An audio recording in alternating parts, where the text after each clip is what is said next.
Belle Biv DeVoe. And the 2019 Father of the Year award goes to Drake. Come up with your son. You don't have him?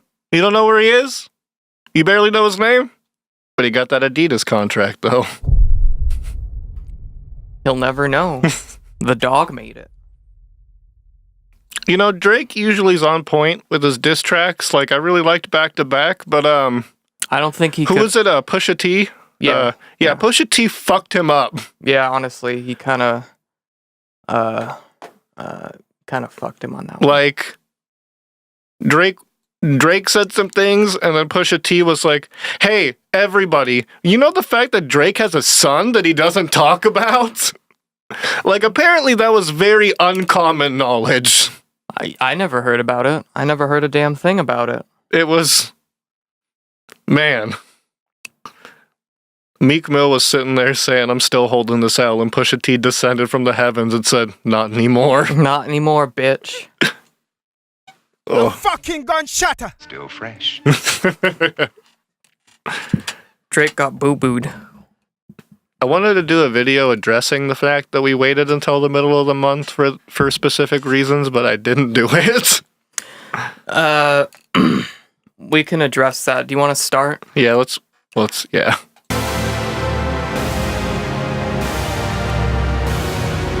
Cool boys.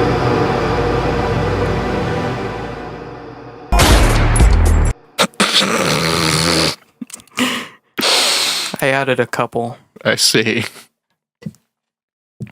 Welcome to Cool Boys. We are the Cool Boys. If you're new here, hello, welcome back. Hi. I'm Calvin. I'm Jake. We are Cool Boys. We're cool boys. It's a state of mind. Don't make it anything else than that. Okay? I'll punch you. So... With the full force of 3 doctors. And 21 pilots. On the same plane. How many pilots does it take to rap over a piano? 21. Ba-da-ba-ba-da-ba. What was that one? Play that one again. Someone trapped. What is that from? I'll give you a hint. Look what I'm whipping now. I see. There's a lot of little things in that song that I love. My favorite meme right now is the Animaniacs one. Oh yeah, Where Wacko is introducing the countries of the world and he just says United States and gets shot. This is America. I loved that Vice article that was, please don't meme This Is America, and the first comment is a meme of This Is America. That's the whole point. That's what he wanted. It's such a meme song. Like, it's meant to be, you're supposed to take panels of that song and turn it into other things, I think. No, but that's what the message was about, and people did it anyway, so it just further proves his point. That this is America. That's what we do. That's what we do. We meme. We meme. We meme, and we slur. Don't catch you slipping now. Look how I'm kicking up. That's the last one for you. So, So, before we get into anything, any damn thing. we need to address the fact that we weren't on schedule this month, but there was a reason for it. We made a choice. We just didn't tell anyone. We made a choice, and a lot of personal shit happened to me. Like, I had a hellish week. I also went through some personal things, but not in a negative sense. Mine was all negative. Yeah. Like, for a week straight, just shit kept piling on to me. But I'm not going to talk about that. Just know that shit keeps getting in the way. I don't have any control over it, and I apologize, but it's good because now we can talk about E3. That was kind of like the original plan, and then I got fucked for a week straight And now here we are. I got a new job as a dishwasher for a restaurant that it's a wedding event. It's a wedding place as well, so a lot of weddings happen there. And it's a very hard work. Yeah. I wash a lot of fucking dishes. They're like, it's like, cause like I used to work at GameStop, and GameStop was like 4 to 5 hour days, like the occasional 8-hour shift during Christmas rushes. Yeah. Maybe 25, 35 hours a week, never 40 because they don't want to pay you overtime. Mm-hmm. And now I'm like averaging 40 to 50 hours a week, and overtime is something that's like expected here. Jesus. You're getting that bankroll, though. Yeah, I got my first paycheck was supposed to be a lot of money, and I get my first paycheck, and I'm like, that's a little low. And I realized that my bank,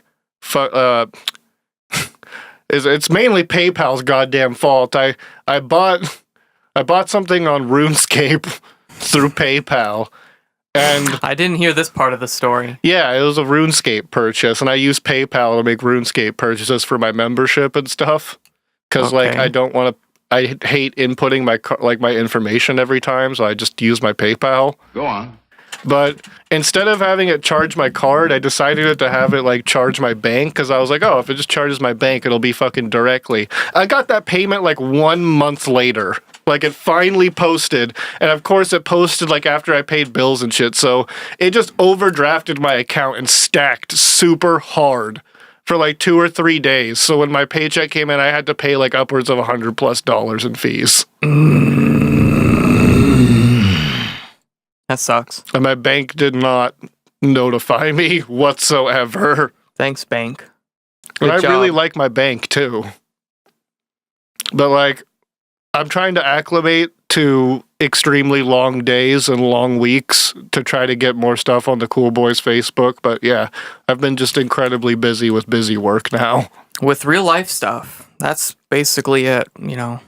But on a side note, we made a conscious effort to do this podcast later in the month because we wanted to specifically have this podcast be about the events of E3. Yeah. I mean, personally, I wanted to do it a little bit earlier, like closer to the end of it, but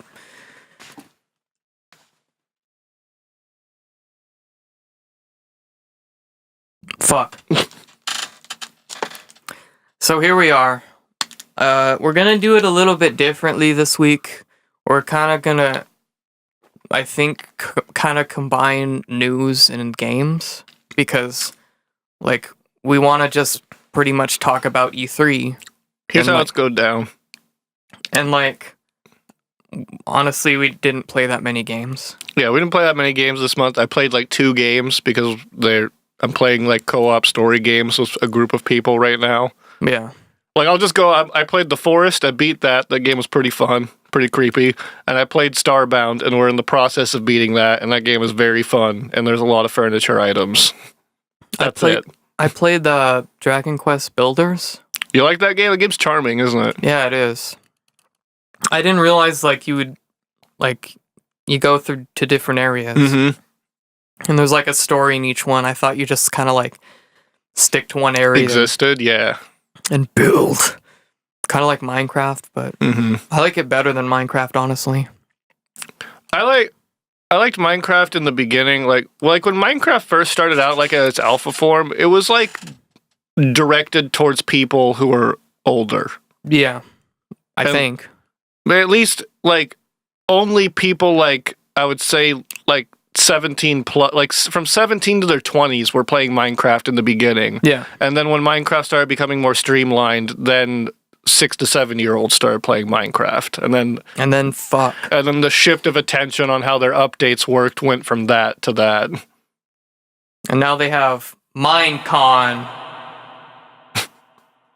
And that sucks. But I like Minecraft for its like where you create your own purpose, you know? Yeah. But you do now like every game does that. So it's like it's kind of nice to have a game that has like the creative aspect but like gives you purpose. Like, hey, if you build a room, it's not building an empty room. Like someone will go into it and it's their room now. Yeah. Like I like that. Cuz it's like in Minecraft, you can build a whole city, but it's empty. Yeah. Unless you're playing on like multiplayer. You but can like show people it and then that's it. die. Exactly. You But, get to like, kill yourself. But even in Starbound, there's like a whole tenant system. So like if there's a shit ton of furniture items, so like if you build a room and put a tenant deed in it, like someone will spawn in it. And if you put specific furniture items in it, like a special guy will spawn in it that's related to those items. Yeah. And then they like pay you rent and stuff and give you quests. Like it gives you purpose to build empty rooms. Yeah. And Minecraft is just kind of like I just want to build it. Mm-hmm. Where that game is like you said, it just you have like a purpose to do things like instead of like considering like, oh, I want this room because I want it. It's just like, oh, I want this room so someone can live in it and they can benefit what I'm doing, so I can build better things. I'm guessing. Like I guess it costs money. Is that right? What costs money? Like to build stuff, to get materials, that kind of thing. In Starbound? Yeah. So like, or like what do they pay you money for? So like there is money in like the form of like there is a currency, so they pay you money in currency, or they can pay you in items. Mm-hmm. But like I found this out way later. Like you get way better money and way better items depending on the difficulty of the planet that you build on. And I built this mega hotel with like very expensive and hard to find items on the beginner planets. Mm-hmm. So it's like I have this massive, amazing looking like hotel with all these tenants, but they pay me shit items and shit currency. Damn. It looks nice though. The walls are solid gold. Now that's expensive. But, Boy, your ass. All right, that's it for games. So here's how it's going to go down. We're going to literally just bring up a conference and we're going to talk about it and what it had. Before we do that, do you want to address comments and just get it out of the way, or do you want to do that at the end? Like comments to us? Yeah. Let's do it right now. Okay. So let's always do that at the beginning, I'd say, or like kind of in the beginning. Sure, yeah. So we're going to read comments that people posted for us and questions. If you guys have comments and questions, comment them in the video below or leave a question on our Facebook. Yeah, you can do whatever you wish. Links to all these will be in the description. Hopefully I can remember. So we had some questions our this last time. podcast was with Crime Wave, aka Jared. There was. Do you want to just address the questions, or do you want to like address the comments as well? I like this first one because it's just like, imagine being a gamer. Oh, I imagine it every day. It's by that guy Zion. Yes. I like that guy Zion. He tunes into our streams all the time. This next one is from Owen. Nice. Jay, please record an 808s and Heartbreak style, completely auto-tune track. I will pass that along to Jared. This next one is from Zenobia. Speaking of Discords, I was once a mod in the server for a pretty popular Tumblr blog. I eventually managed to convince all of the original mods to leave and create a rebel server. I still don't get community Discords. Like for people? Like I get like a group of friends or like a big group of friends, but I don't get like a community Discord. Like, there's this thing on Tumblr going on right now that one of my friends of mine is like doing, and more power to them for doing it, but I just don't really understand it. Mm-hmm. Basically, you know the anime My Hero Academia? Pretty much everyone at least knows about it right now. It's like the hottest anime. Yeah. Like, they started a role-playing community Discord where some people roleplay as original character teachers, and other people roleplay as original character students. And like, Okay. I guess I personally I just don't find that fun. But Hey, I mean, man, that shit's been around for like forever. since the beginning of Forums. furries. Like I don't know. if you like role playing and doing that stuff, more power to you. I personally need more visual stimuli. Like I couldn't just be in a Discord room with 20 other people all pretending to be students being rowdy while a teacher is pretending to be a teacher trying to calm down the pretend students. You know what I'm saying? That sounds like hell on earth. Like that just I don't know. I just don't like interacting with people I don't know. and then like how do you say my quirk is like I don't know, I can grow my toenails really fucking long at will. I can suck a good dick. Like, what do? I'm just sitting there, and like the teacher's like saying, "All right, we're gonna go over like the ethics of superpowers." Do I just like mime it? Do I just say I extend my toenails all the way to the chalkboard and scratch it? Like, how do I do it? Like, how do I convey my powers that I've written down? Like, I guess you do just that. I don't And like that. they get to choose to address it or not. I don't like that. That's just me, though. Like, it's just me. The teacher's just like, fucking put your toenails away. Put your toenails away. Like, do they have to be in character? Or, like, how far can I take it to where they're like, okay, hey. Hey, stop. I know your quirk is toenail extension, but... Well, when you say it like that, it sounds pretty bad. Imagine I saved the day. Like, is someone gonna, like... What if I decide to RP as a villain and didn't tell anyone? Like you're just sitting in class and you just... Like, while they're all talking, it's like... And then I pull out my switch and press the button, activating the bomb underneath everyone's chair. I guess they have to go with it because it's kind of like an improv thing. Right? I gunned down the teacher. Like, you're dead. What do you do? Yeah, how are they... I feel like it'd be... You just leave the server. I feel like it would turn into, like, the equivalent of when kids are, like, pretending to do superpowers against each other, and, like, every time you do one that's supposed to, like, kill the other person, they just say something that one-ups the power. Yeah. Like, I shoot bullets at you. It's like, I use my super speed to dodge between all the bullets.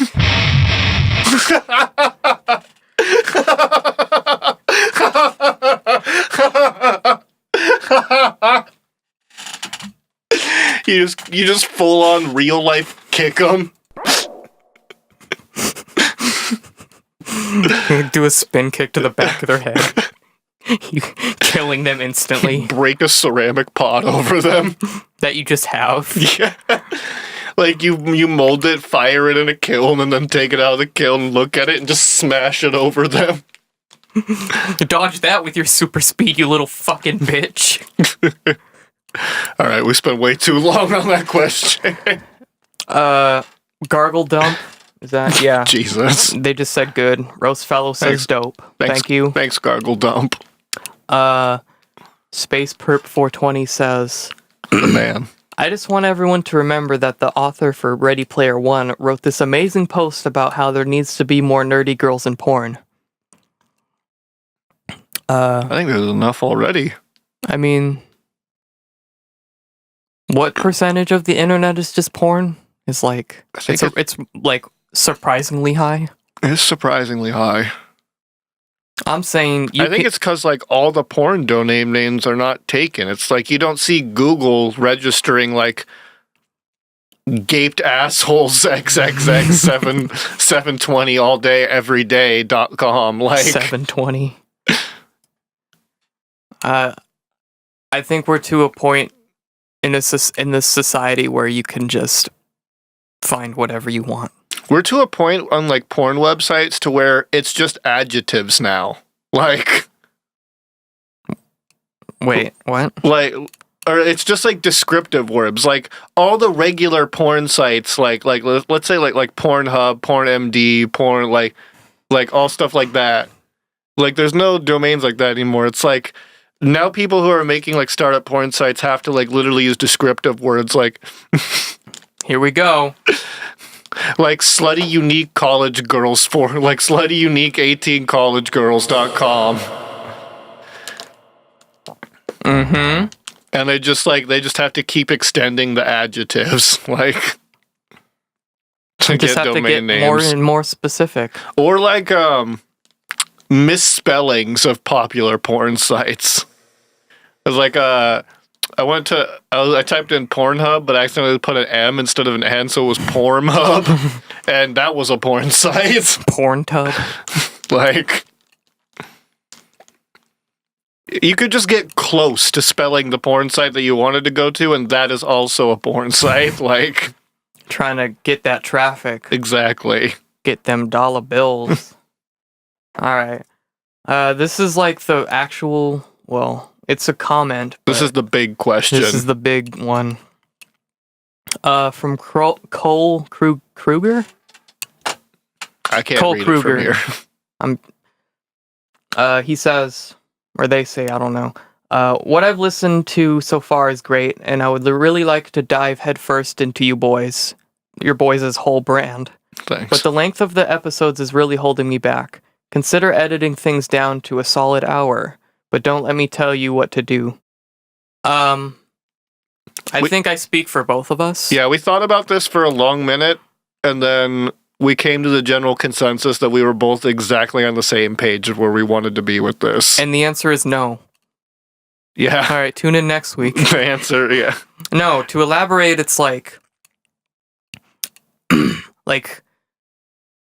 I mean, like the way I consume podcasts, and I think the way Jake does too, is like if I'm on a long ass drive, I'll put on a podcast. Or if I'm walking, like exercising, whatever, I'll put on a podcast. And like, there's no other reason there's no other reason or like situation where I would put on a podcast. Like, I won't sit there for 3 hours straight and listen to the whole podcast and not do anything. Like, Jake gave the examples, like he plays RuneScape and listens to the podcast. Like I like, and RuneScape's a grindy game. Like, so it's like for things when I'm grinding, or like if I'm doing photo editing and stuff, just like droll shit that like I have to listen to something in the background. Yeah. And also like a lot of the times, like I fucking can't even bother listening to one thing. So sometimes in order for me to like properly watch or listen to something, I have to have something else also playing. So like usually in my room, I have the longest podcasts I can find just playing in the background. Like, yeah. And also another big thing, this is a personal thing. I don't know how this is going to come across, but we also make this podcast for us to listen to, if that makes sense. Yeah, it's like we're not, like, we do it because we like doing it, and like the way I think of it is like any content that I like to make has to be somewhat genuine.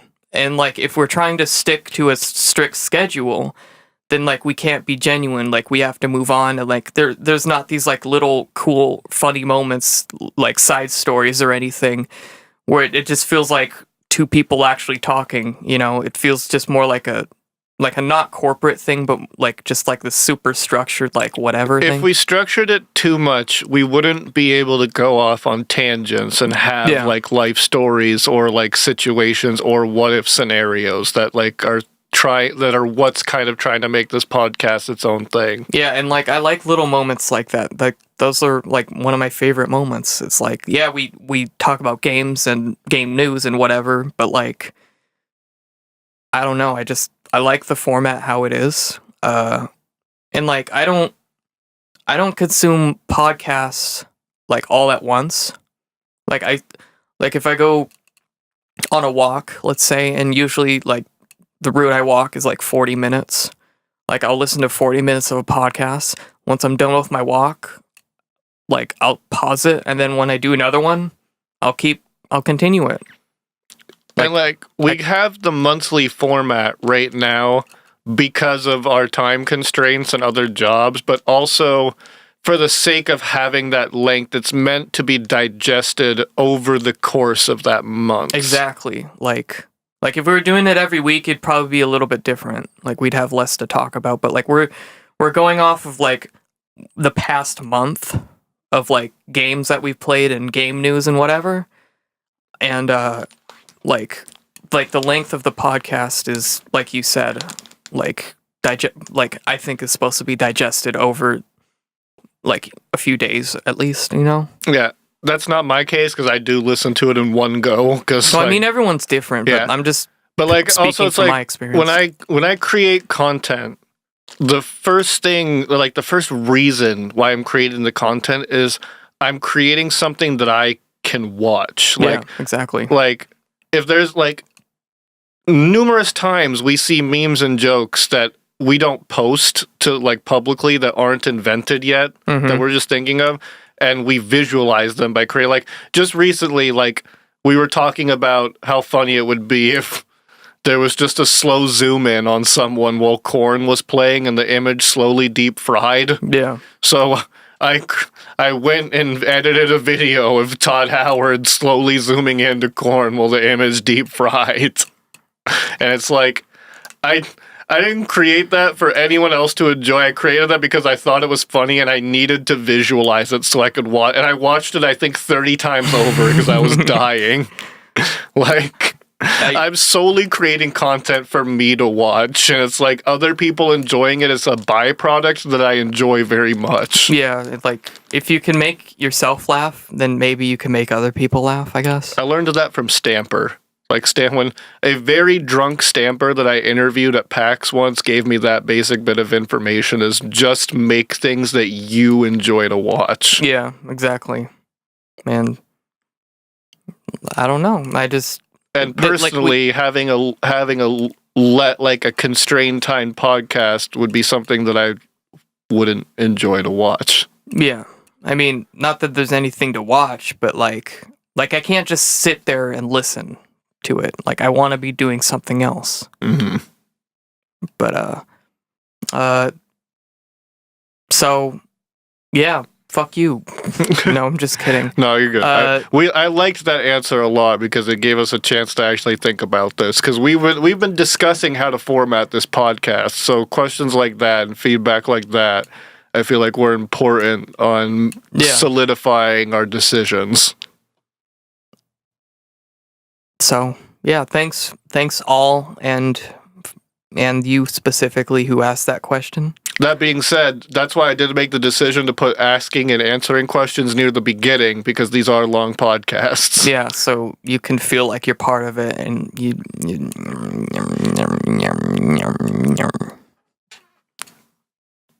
I'm gonna be 24 in 6 days. That's not a good feeling. I forget that you're older than me.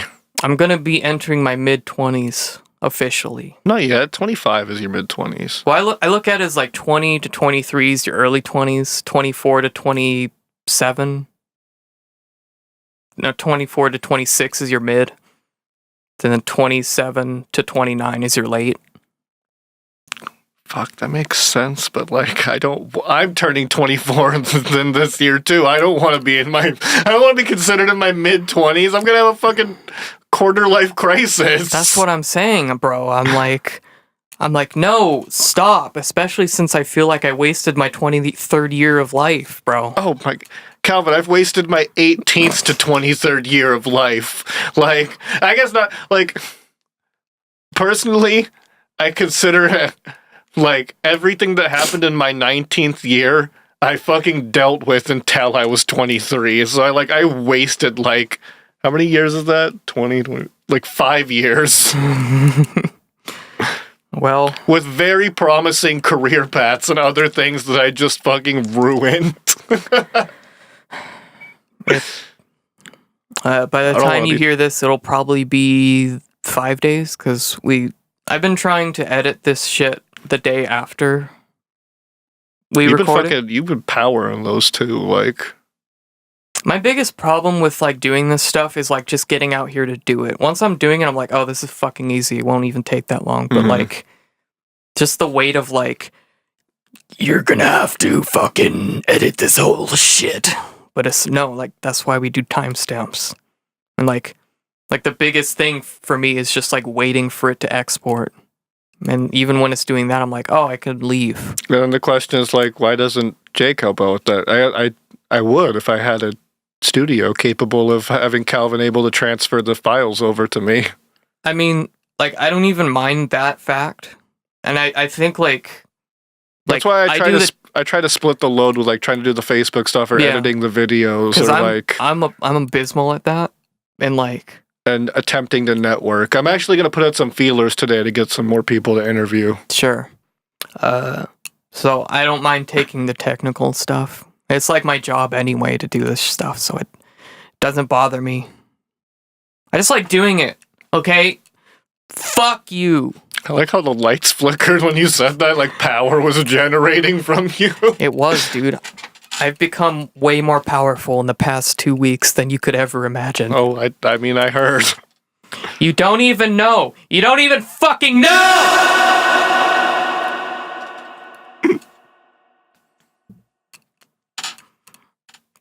Welcome to the Cool Boys Podcast. I'm Calvin, the Jake. Powerful. I'm Jake, the Rake. I thought you were a hoe. No, you see a pile of leaves and I pull out my ring, my 2 rings. I put one on one finger, one on the other finger. I say, Wonder Me, power activate. And Wonder Rake. Yeah, and I turn into a rake. It's not even like a steel rake either. It's like a straw rake. You'd see it like a Ghana street corner. And like in my head, I picture you just like fall to the ground and you can't do anything. You just turn into the rake. Someone's got to pick me up and use the rake. I'm just the rake. I can't rake. Like, I'm just the tool. And you just fall next to a pile or just in the leaves or whatever. You know what I thought of that's been disturbing me for a while?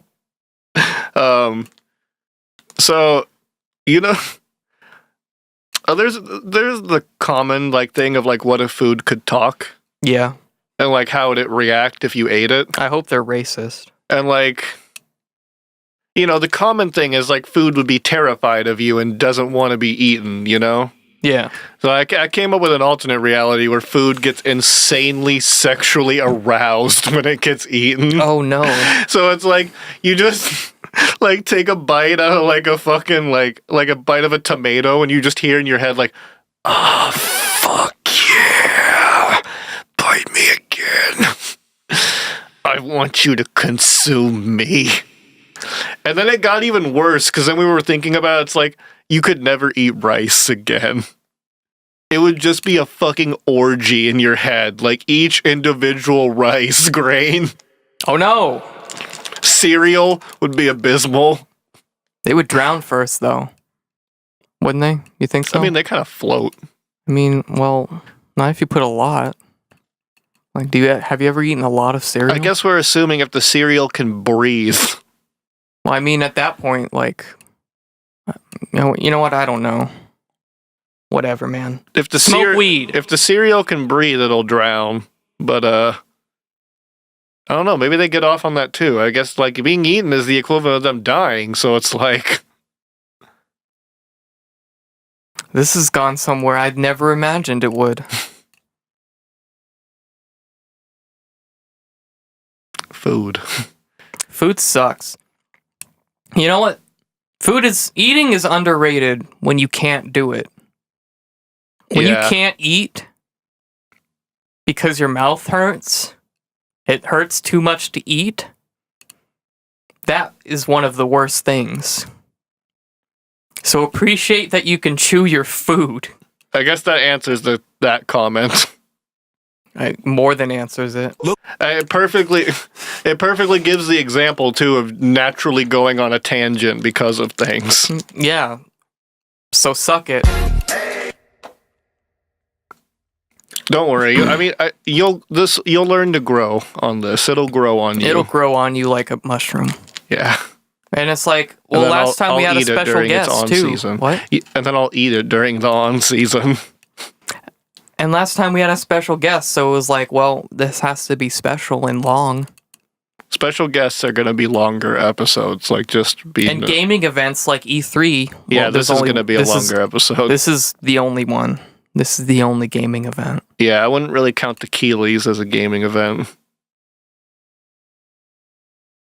It's more like a rodeo. Yeah. I do like You know Jeff what I mean? I do like Jeff Keighley, though. It's kind of like a rodeo. They have bulls. At the Keeleys? They have matadors. Well, which one were you watching? I think you were watching the running of the bulls. Might have. I don't know. I was super fucking high. Just kidding. I'm straight edge. All right, should we get into this shit? It's time to begin Let's begin. the podcast. 40 minutes later. If you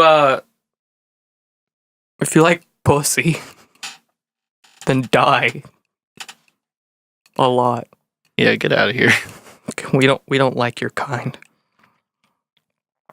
Also, if you're an incel, stop listening to this podcast. Oh man. I have some actual news if you want that. Like I wrote down a couple things before like over the past few weeks that happened. If you're interested, I don't know. Yeah, let's see how Some actual are we news. gonna do this? Because the way I thought in my head, we would just say the conference, and then we would talk about the points of the conference. Like, for example, we would just say Sony, and then we would talk about what happened at Sony, and then we would say Microsoft, and then we would talk about what happened at Microsoft. Well, I have a bunch of games written down, so like if you want to talk about like the conferences and then talk about the games, we could do that. I think we should, yeah. I would say we should try to integrate them and talk about, because like some conferences announce some games, but I feel you probably did list of games and Yeah, not just the like list of games, games not- in order of like No. conference appearance. That's what a smart person would have done, I guess but I'm we could- fucking stupid. I guess we could look it up real quick if we wanted to No. do it like that. No. Nah. We're too deep in. Let's just name the conference and then off the top of our head give our like impressions of when we watched it and then talk about majorly the games. If we talk about a game being announced at the conference, we could double back to it and like give more input on it later when we actually pull up the list. Yeah. All right. But do you want some actual news? Just like other than E3 that like happened before it? Yeah, let's do that. Like let's do that and then go right into it. Okay. Our first story. There's only a couple of these.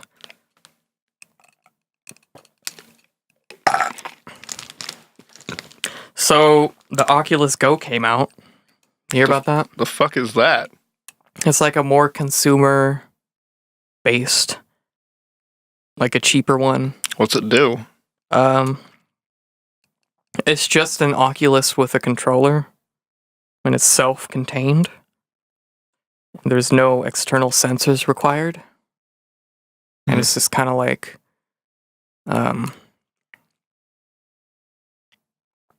like you don't need a PC. Your headphones came out. You don't need a PC. It's kind of like this self-contained thing. I can't remember. I should have wrote this down if you use your phone or not, but I don't think you do. So it's like a Steam machine basically. Kinda, but it's an Oculus. So like you put on the Oculus and like it'll have this Oculus menu or something and you can like pick a game from it. That I'm not sure of because I just listened to the story. I didn't like look into it. But it's $199 for a 32 gig and then $249 for a 64 gig. Like memory or like yeah, like memory. So that's why I'm thinking like you download games onto it and then play it. Yeah, but that's not a lot of data. I Like know. VR games are kind of higher on the data. And like you get 1 hour, like an hour to an hour and a half of gaming. Can you have it plugged in while you use it? I think, but like I mean, that's kind of cool if you're like on the go and yeah, shit. and, but like if wanna- you have this cord coming off of it, it might be inconvenient. I wouldn't really see how that would work if you're like in the car and you're trying to VR. Like, Yeah, that might be dumb. And then you get 2 to 2.5 hours of video watching it's a if lot you of- want to watch VR videos. It's a lot of VR porn. Exactly. I mean, that's cool. It's kind of cool, I guess. If I were to get a VR device, I would want it to work with my computer, though, so it's not really for me. Yeah. And, like, I would want the added tracking. Like, you know, like, I want to get it as close to, like, me turning my head in the game as possible. Yeah, for sure. With, like, the sensors and everything. And, like Vive has the fucking, like, ankle and hip sensors now that just fucking track everything on you. Just go into the game. Just fucking go in there. It's incredible. And Japan is making so much strides in the VR porn game. We love you, Japan. So here's your monthly No Man's Sky update. Oh, forgot we're a No Man's Sky podcast. No Man's Sky is gonna have multiplayer. Basically, what we've been saying every time we come up with the No Man's Sky update, No Man's Sky is releasing the original No Man's Sky. Exactly. Finally. Everything they said they would have, but didn't. Now they have it. And, like, people are going to use that as an argument. Like, they put everything they said they're going to put in it, and I'm like, yeah. 2 years later. Too little, too late. Honestly. Fucking stupid. Stupid. Like, fuck you. Like, I don't even know how they have the funds to keep making that game. Like, did they make that much? they must have made that much solely on pre-sales. Like, and why? Like, why would you? Why would you just like, hey, look, just cut your losses, get the fuck out of here, make Joe You think Danger Hello 3. Games will make, like, I was about to say, you think Hello Games will make another new game? You think they'll make a No Man's Sky 2? I have no idea, dude. I hope not. How would that... I feel like they solely couldn't make it just based off of... Like, it could be the best... It could be the most mechanically impressive game. Like, we fixed everything that's wrong with the original, but just because of how they handled the original, no one would buy it. But like, what would a sequel be? You know what I'm saying? Like, they already have. I guess it might, like, increase the mechanics of what you do, incorporate everything that you've incorporated in these past updates as a day one of a thing, and then instead of having that bullshit find the center streamline, like find the center resets the game ending, give it a streamlined story with an actual purpose. Like, just give it give it a form of purpose. Like, let's just say like you're a space cadet on like Earth or something, and Earth gets like fucking destroyed by an unknown entity, and you've got to explore the galaxy to find out where it came from and how to stop it. And it's still the same, like, catalog the worlds, fight things, gather resources, but like you have this end goal that's not a piece of shit end goal. It's just not a cuckold of a goal. Exactly. I mean, I don't know. I think if they were gonna do that, they would just update the game again. Because it's like, well, we already have quintillions of planets. Yeah, but that's all done by... I mean, it's not like they themselves designed the planets, you know what I'm saying? They designed the assets, and the random generator figured out how to create and modify the assets. So, like... What if they took all of those assets and they put it onto one planet? And you have a planet-sized place to explore. See, that'd be cool. Because, see, like, you get to a planet... Like, yeah, what if the next game was, like, 12 planets, but they're fucking massive? Yeah, like the planets were massive, but there's, like, nothing to do. Yeah. Like, you go there, walk around, find some shit, build a base, get a car, like, and then you leave. I guess we're explaining, like, actual, like, dense planets. Like, planets with, like, substance. Because, yeah, you could spend 30 minutes walking around the Earth of nothingness. Yeah, like, make continents and stuff with, like, different... Like, civilization. Like, what if there were, like, civilizations? It's like, what if on one planet, like, one civilization is vying for control of one side of the planet, and, like, the other civilization is trying to prevent that from happening, and you're not even directly involved with that. Like, it's just an evolving planet of, like, towns and structure and society. Yeah. Like, that each planet could have different rules. Like, one planet could be a highly advanced society that has no war on it because they've moved past that. And one planet could be like an insanely tribal, like, warrior-based war all the time planet. Like, see, that'd be interesting. Why don't we... I wish we could be idea guys for games. Like, just literally paid to say things that other people could put into perspective. Yeah. That'd be dope. Peggle 3. Peggle 2! I like how they just announced that, and they didn't show any gameplay, and then the dude just left. Yeah. I love E3. Love It's E3. good. Have their best moments. I think my favorite moment from We'll get there. E3 was like years ago, and it was at Ubisoft, and they had this spokesperson called Mr. Coffee. Oh, I'm trying to remember that. That sounds familiar. And Mr. Coffee was the most uncomfortable fucking person to watch. Like, it was amazing. Good. Mr. Coffee, everyone. Mr. Coffee. I'll never forget Mr. Coffee. Here's your Fortnite news. Because some people care about it. I like it. I'm having fun with it. They had the shopping cart. I won a game with the shopping cart. I felt good. Garrett has fallen into the abyss now. The one person who hated the game vehemently has played and won a game of Fortnite. Nice. That's what you get. All right. They're putting $100 million into esports for Fortnite. That's a lot of money. I know.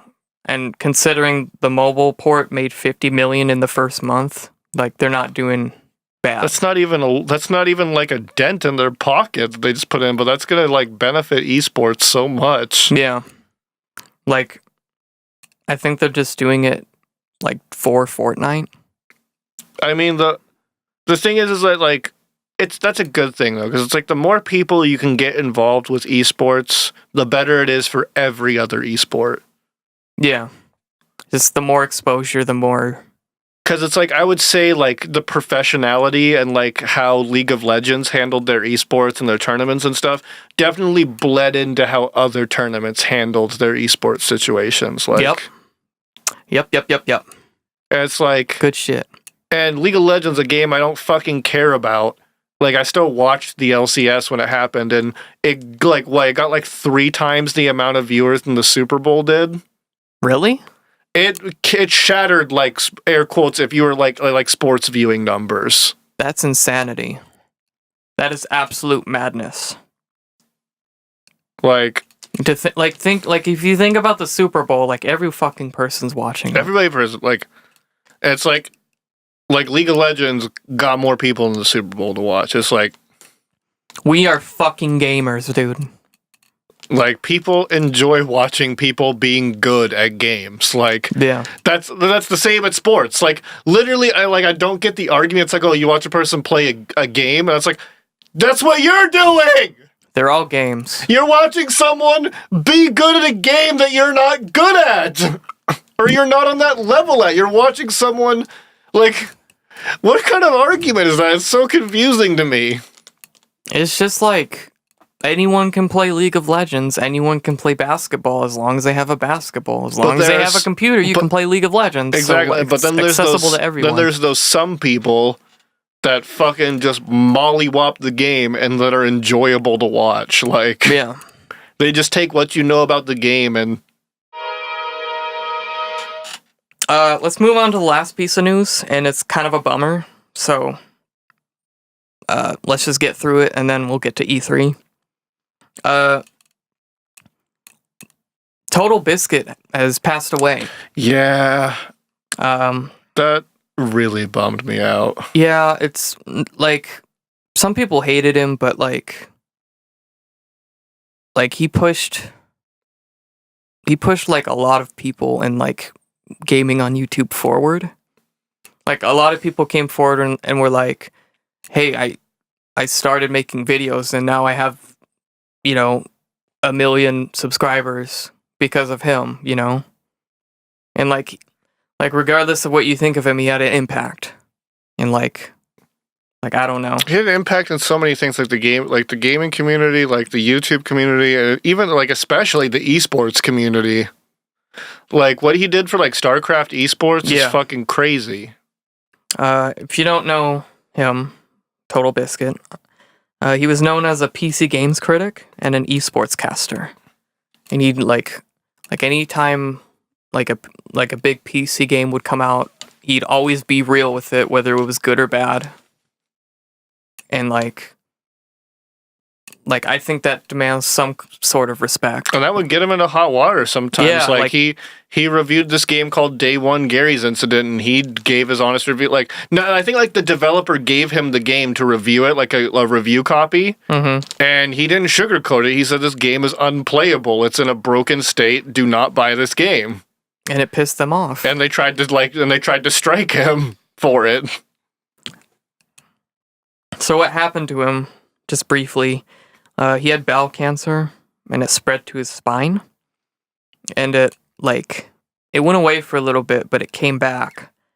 And then chemo stopped working for him, and his liver started failing. And it got him. But even at the end of his life, like, he continued making videos and podcasts and did streams. And the reason he did that is because he wanted to set up his wife and family so they could, provide for themselves when he's gone. And that's noble. So, like, his wife has taken over his channel and is doing his streams and stuff. So he kind of is living on through his wife. Mm-hmm. But, and like, what was so bumming to me is that, like, I was watching, like, a recent interview with him, like, maybe 2 weeks before he passed. And it's like, it was such a fucking bummer. Because one, he did not look that bad. He did not look like he was going to die in 2 weeks bad. Yeah. Like, and two, like, even he was saying he felt like he had, like, another year left in him. And it was so heartbreaking to hear him say, like, he felt like he could get another year out and only in the past, like, a week later. Mm-hmm. Like, that was heartbreaking. Yeah. Because I truly thought, like, he definitely had, like, at least, like, another year or two. Like, definitely. For sure, honestly. It's a bummer, So though. rest in peace, man. Yeah, I really liked him. He was an icon. And he's part of the game station, I think it was called. I fucking love everyone on there, like Dodger, Jesse Cox. Yeah. Jesse Cox is such a funny content creator. Yeah, he's good. So yeah, man. It's a bummer. It's a bummer. Watch his videos, and if you haven't, see what he's all about. They're good videos. He's a real ass.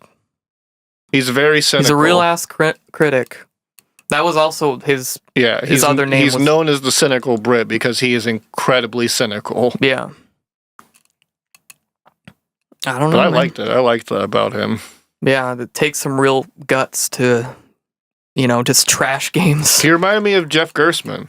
Yeah. Because, like, Jeff Gersman is also that real with games. Like, even if he's given a review copy of the game, he's not expected to say the game is good. Yeah, that's honestly his job. It's like, and like, I think we talked about this story before, but like, if you hadn't watched or listened, he got fired from his job at GameSpot because he gave a bad review to Kane and Lynch? Kane and Lynch, the first Kane and Lynch. Or was it the second one? Or maybe the second one. It was Kane and Lynch. And like... it was like they gave him a review copy and it was like basically... And they were advertising heavily on the site. So it was like... It's the very games journalist thing where it's the rumor that game companies pay journalists for good reviews. Yeah, and he was like, nah, fuck that. But then he left and formed Giant Bomb, and Giant Bomb is the shit, so... And then Giant Bomb got bought by GameSpot.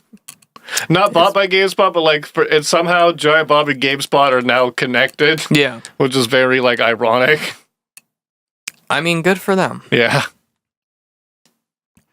All right. Adam Savage from fucking Mythbusters is also connected with Giant Bomb. That's crazy. He's part of the science branch called Test It, which is under Giant Bomb's like network. Yeah. So almost an hour into the podcast. Now we can almost an hour into the E3 podcast. And now we can talk about E3. Now it's time to talk about E3. E3. All right. So let's start with the conferences. Who was first? Do you remember? It wasn't Bethesda. But was it EA? I didn't care fucking at all about EA. Let's start with EA. Yeah. That's the one I gave. Like, even the bad ones I gave more shits about than EA. Honestly, it's kind of like EA every year. They show their car game, they show their sport game, they show whatever they have cooking up. The dude came out, was talking about Battlefront 2 in a way where, like, everyone seemed to enjoy the game, but that was not the case. Yeah, he's like, we got General Grievous. We've heard what you're saying, and everyone in the crowd's like, no, you haven't! No, you haven't! We're putting more loot boxes in the game. And I think they showed out the Battlefield Battle Royale. Yeah. It's Battlefield 5 is a World War II game. Yeah, I was... and it's interesting to see a different take on Call of Duty World War II.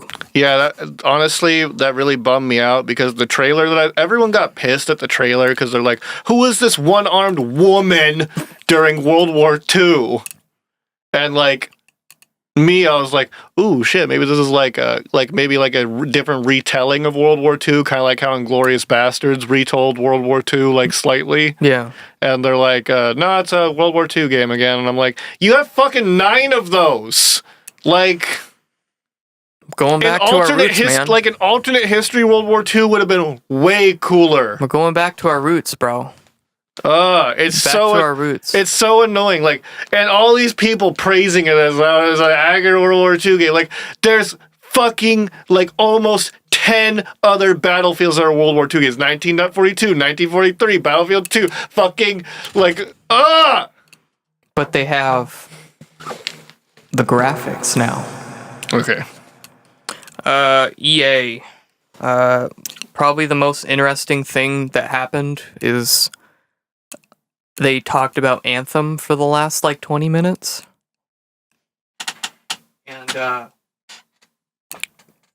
don't know what are your feelings on Anthem? At first, I was like, this is cool. This looks pretty.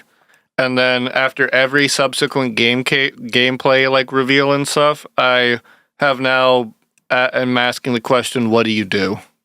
Honestly, like, because okay, the people are going to be like, oh, you do this is okay. Listen, what do you do? You fly around a map that we don't know how big it is, or how tiered it is, or how layered it is, or it's a world.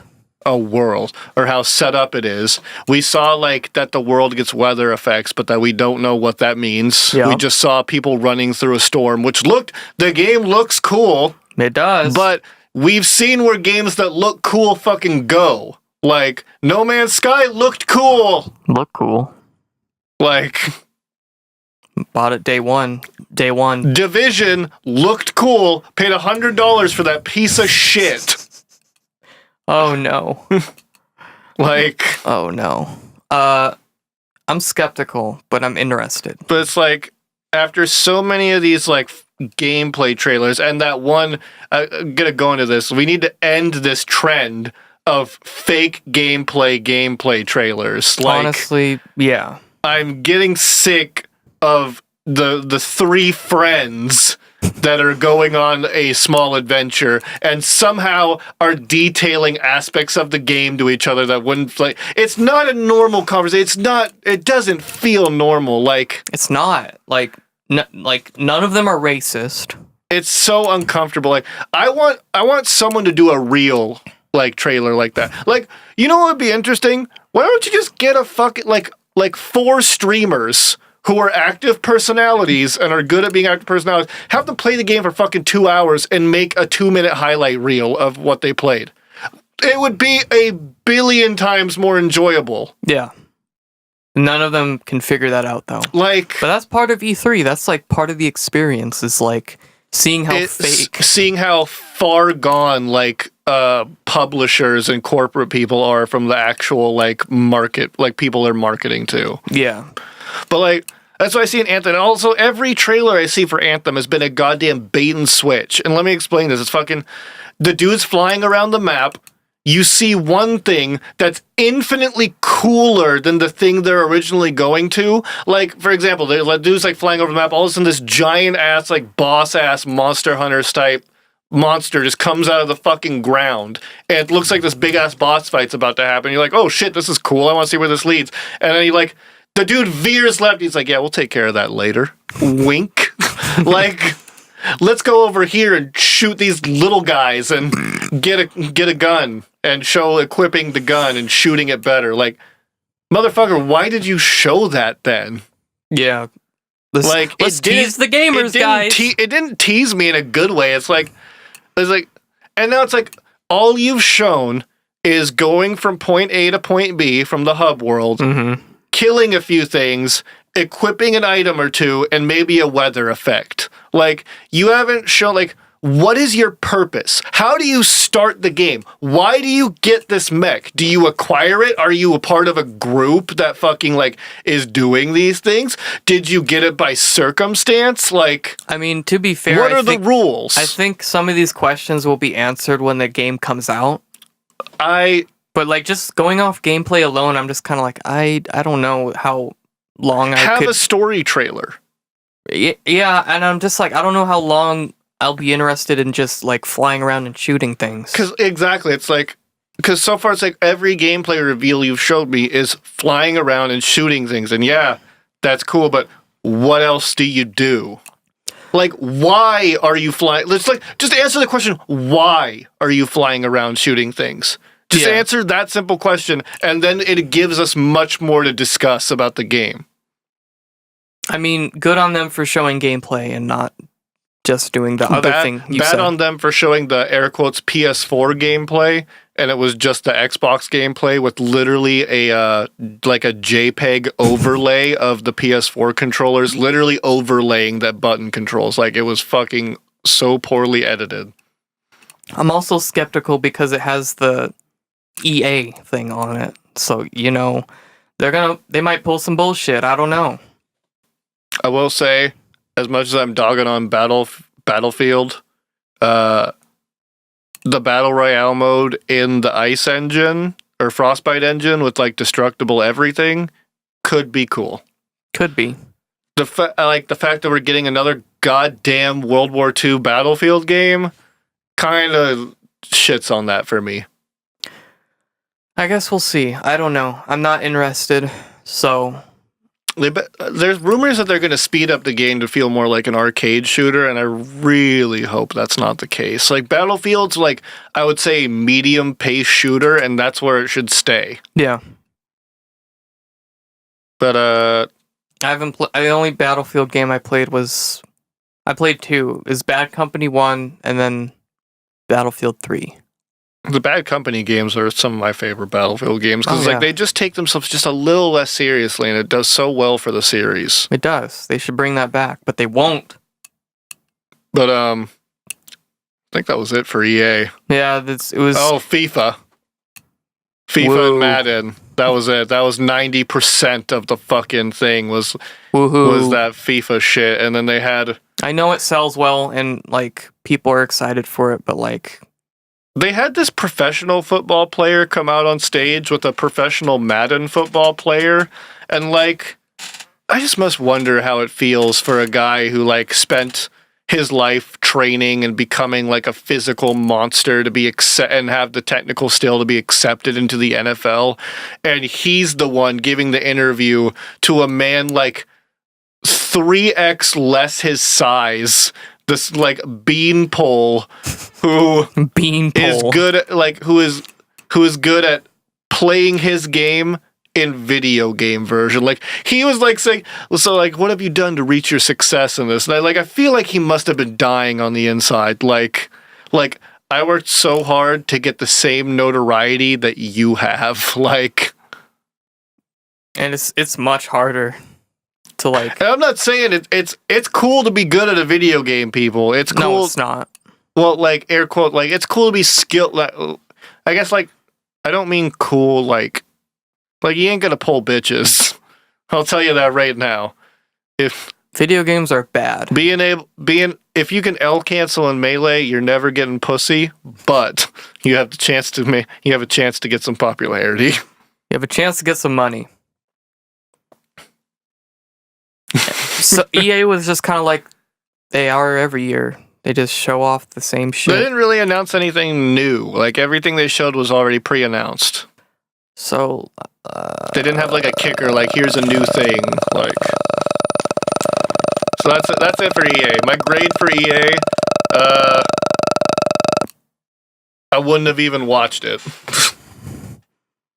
Grade for EA. You don't gotta watch it to know what they talked about. You can predict what they talk about, Mm-hmm. honestly. Anyway, let's move to... Can we pull up a list of the conferences that... Can we pull up a list of the conferences that happened so that way it like jogs our memory? In the meantime, let's talk about Microsoft. Because I think that they were like one of the earlier ones. Microsoft did a good job. Honestly, they did. Like, I was kind of surprised. They showed off a shit ton of games. The meme for Microsoft, though, was a world exclusive. World exclusive. Because it seemed like literally every fucking game was like world exclusive, world premiere, first gameplay footage, double kill, triple kill, Kilimanjaro. Holy shit. Alright, so far we're actually going in order.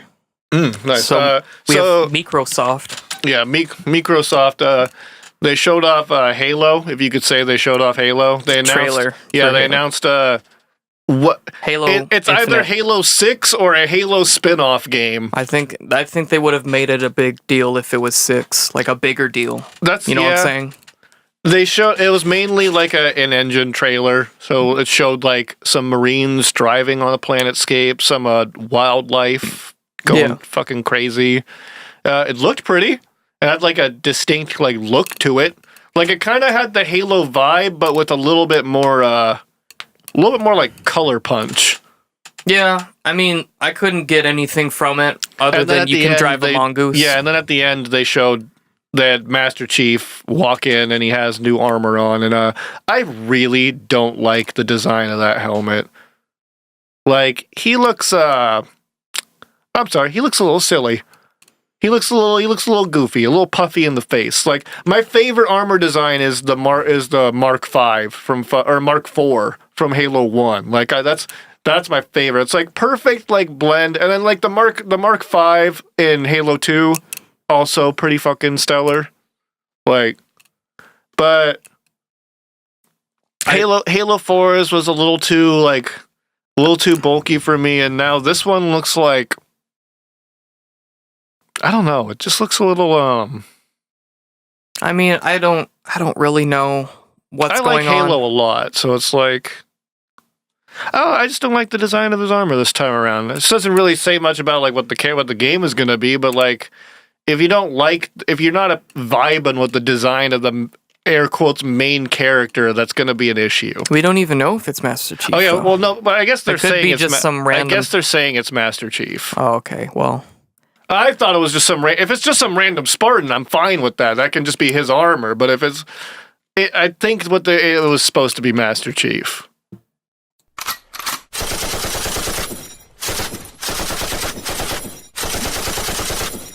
that's Halo in a nutshell. Yeah. So, But and did then they do? I think they did. they're doing Cuphead DLC. Cuphead DLC looks cool. A whole new island, some new bosses, and Miss Chalice looks Yes. fucking dope. They did a lot of shit. They acquired like 5 different studios. Yeah, that's They see the thing is they made it sound like it's like we're expanding our influence, but it's like you bought out the creative rights to 5 studios. Like, I mean, good on them because they kind of need more exclusives. they need more exclusives, but I feel bad for the studios because it's like a bit of their creative freedom is gone. Now they're under Microsoft's influence, Mm-hmm. which can be a good thing, but also can be a bad thing. Yeah.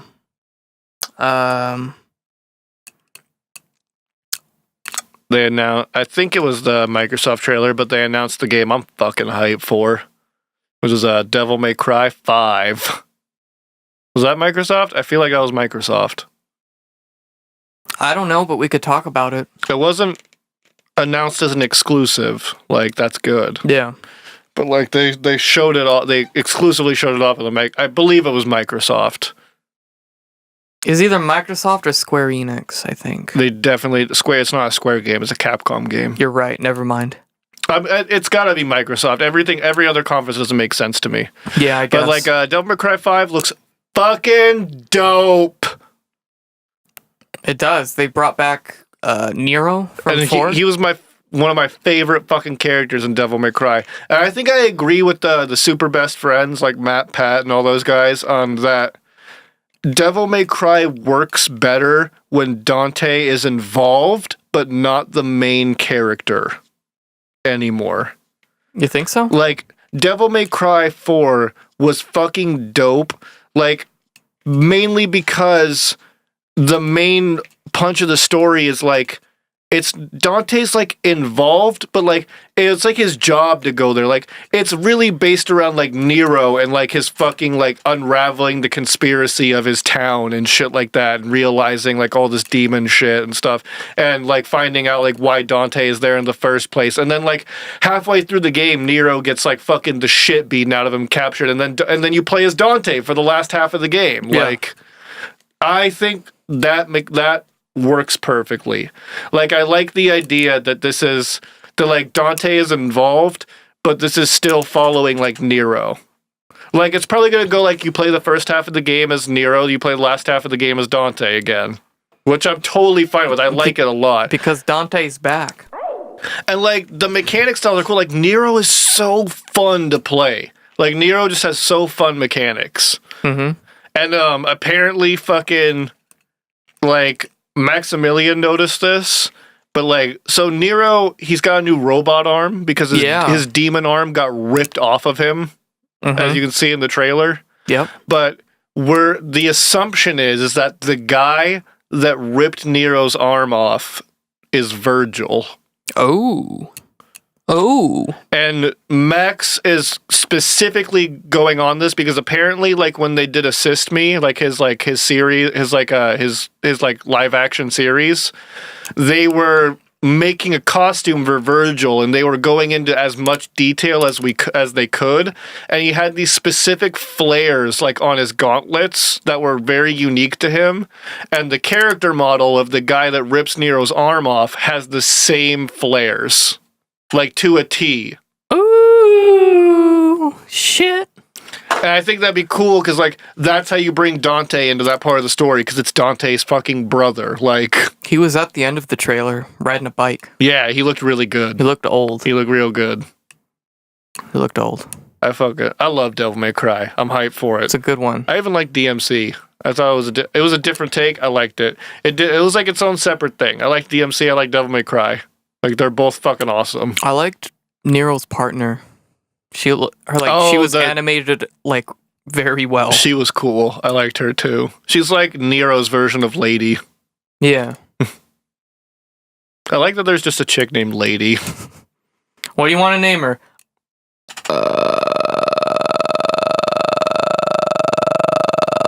Lady. What'd she do? Gun. She has a gun. It's got a knife on the end of it. What? That's so many games. Was Crackdown 3 Microsoft? Yep, definitely. They had Terry Crews do some Crackdown 3 stuff, which is the boy. Crackdown 3 is, I think, going to be pretty cool. I really liked the first one. I loved the first one. I liked the second one a lot too. Not as much as the first one, but I really liked the second one. But like I like how they're doing multiplayer in the third one. Like, have you heard about it's a very technological like thing that they're doing. Like, basically, they've done this sort of like rendering system that works in multiplayer that actually increases your frame rate the more people that are playing with you, which normally is the reverse. Yeah, like the more opposite. people you have doing things, the harder it is on your system and frames. But like they've done something to where like it fixes that. That's impressive. That That's is cool. impressive. Good on them. That's pretty much what I stand on. Also, I liked the overarching story of Crackdown, where like you're the bad guy. You smoke crack down there. Like, I thought that was cool as fuck when you're like cleaning up all the gangs in the first one, and you find out at the end that you're working for the bad guy. I like how it starts. Like it had such an impact on me as a person. Like you just start the game and it loads up, and the narrator's like, "The city has gone to shit." And then Gangs have taken over. Clean them up. we got this. I really like how the higher your driving level is, like how the cars transform. Oh, Like, I thought that was I thought just everything- the coolest thing. I like everything. I like the car that was super low to the ground, so you just hit another car and they just fling above you. I like the DLC with the harpoon gun, so you could just like shoot someone and they get harpooned to the wall. My favorite in Crackdown 2, they had magnet grenades. So like you could just like throw one on a car and then have them drive fucking like at like 100 miles per hour, and then once they get to a thing, throw it on the ground and have them get yanked the fuck all the way back. I never played the second one. Crackdown 2 had some just ridiculous like fuck around with things. That's cool. That's what I like in open it's world. good, yeah. I like the story of Crackdown 2 as well. I like, because like Crackdown 3 could go like a few different paths. Like story wise, you could probably be an agent working for the evil agency, or at the end of Crackdown 2, like your agent air quotes dies, but you know the whole cloning process for your agents. Mm-hmm. Like the rebels that are trying to stop the agency from being evil got like a hold of like his severed arm and are cloning their own agent. So like the story could honestly be like you could be the good guy this time, or you fight like a good guy cloned agent, like, which could be cool. What else did they fucking announce at Microsoft? They announced a shit ton at Microsoft. Yeah, that was a little bit overwhelming, but good for them. Yeah, they needed it. I'm pretty sure they announced Sekiro. Was Sekiro Microsoft? Sekiro? Shadows Die Twice? That game is gonna be fucking incredible. Well, it's from Sauce. Yeah. From Sauce. From Sauce. From Soft. Their new, like, feudal Japan era. You can jump around and have a grappling hook arm. Yeah, you got like a bone Game. arm. You got like a bone arm that's like tied to how like you're immortal or something. I heard it was gonna be like more of an open world type thing, more than a linear level type connected. Yeah, it's gonna break a lot of Souls conventions. Like it's definitely cool. not a, and like the combat looks fucking wild. It looks way more like, even like Bloodborne was fast, but this one looks like, kind of makes me think of Neo. If Neo was like just the speed, like the sense of speed feels like Neo. Like it looks way more like combo based and stuff. And like the fact that you can like do stealth kills now and shit, and like the fucking, what else? Like there seemed to be a lot more vertical stuff, like especially with the grappling hook arm. Like you can jump. Yeah, like you can jump, and like there's like, it's more like multi-tiered like planes. Like looks cool. Verticality, like you said. Anything from FromSoft is good, so It's cool that they're like committing to themselves. Like they're still themselves, but like you can tell it's a FromSoft game, but they're like, let's not make Dark Souls all the time, you know? Let's make a different Dark Souls. Was it Microsoft or was it EA that showed off Session? I don't know. See, I was very sick when that all was going on, so like I fell asleep a lot. So like they showed off this game, and it's like, it looks literally like Skate. Yeah. And everyone's fucking losing their mind, like, finally, Skate 4, Skate 4. And at the end, it's not Skate 4. It's Session. The video game. It looks cool. It's definitely going to fill the void until Skate 4 comes out. Yeah, definitely. Excuse me, Jesus Christ. I think the big announcement was the Cyberpunk 2077. I thought Microsoft ended their conference better than any other conference. Yeah. I like when they do that. Because it's like, oh, we're about to end. Just kidding, bitch. We got another game. And it's like, everyone's been wondering what Cyberpunk is going to be like. It's like, it's from the guys who made the fucking Witcher, but like it's violently a different setting and feeling and like type of game. Yeah. And goddamn, did that trailer look good.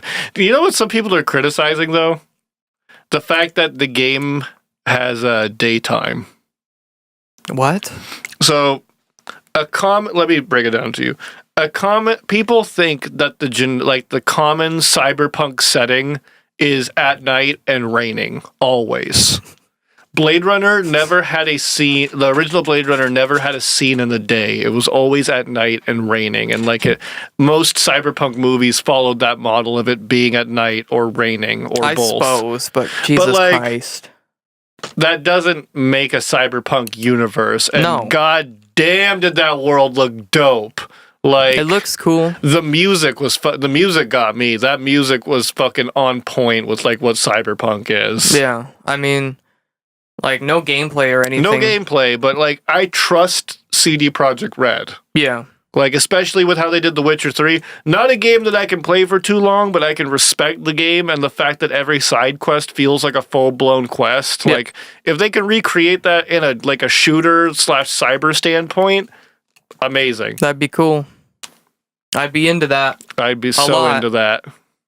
I'm just like, I want gameplay. That's kind of my thing this time. I was like, I'm not too excited because I don't see any gameplay. Oh yeah, Microsoft showed off a Kingdom Hearts 3 trailer. Oh yeah, as well. so did every press conference. Yeah, but what I liked is at least each press conference showed off something different. Some of them did. Except for Squeenix. But we'll get to that. But like, each trailer though followed the same thematic of they were missing sound effects. Yeah, I don't know if that was an artistic thing or if it was just like, well, we don't have time. I feel like it was the Mummy trailer situation, because like when they released the first trailer for the Mummy, they like accidentally had one audio layer turned off. So it was like, just, whoops. It was. Have you ever seen it? No. It's fucking incredible. Like, it's the scene where like the plane is crashing, but there's like no music, and it's just like the atmospheric sound effects mixed with Tom Cruise screaming. Sounds incredible. It's incredible. But Microsoft, I give an 8 out of 5. I'd give Microsoft a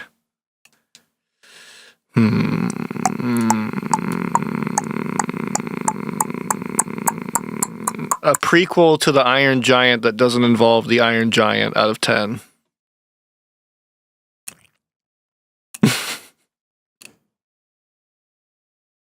Superman.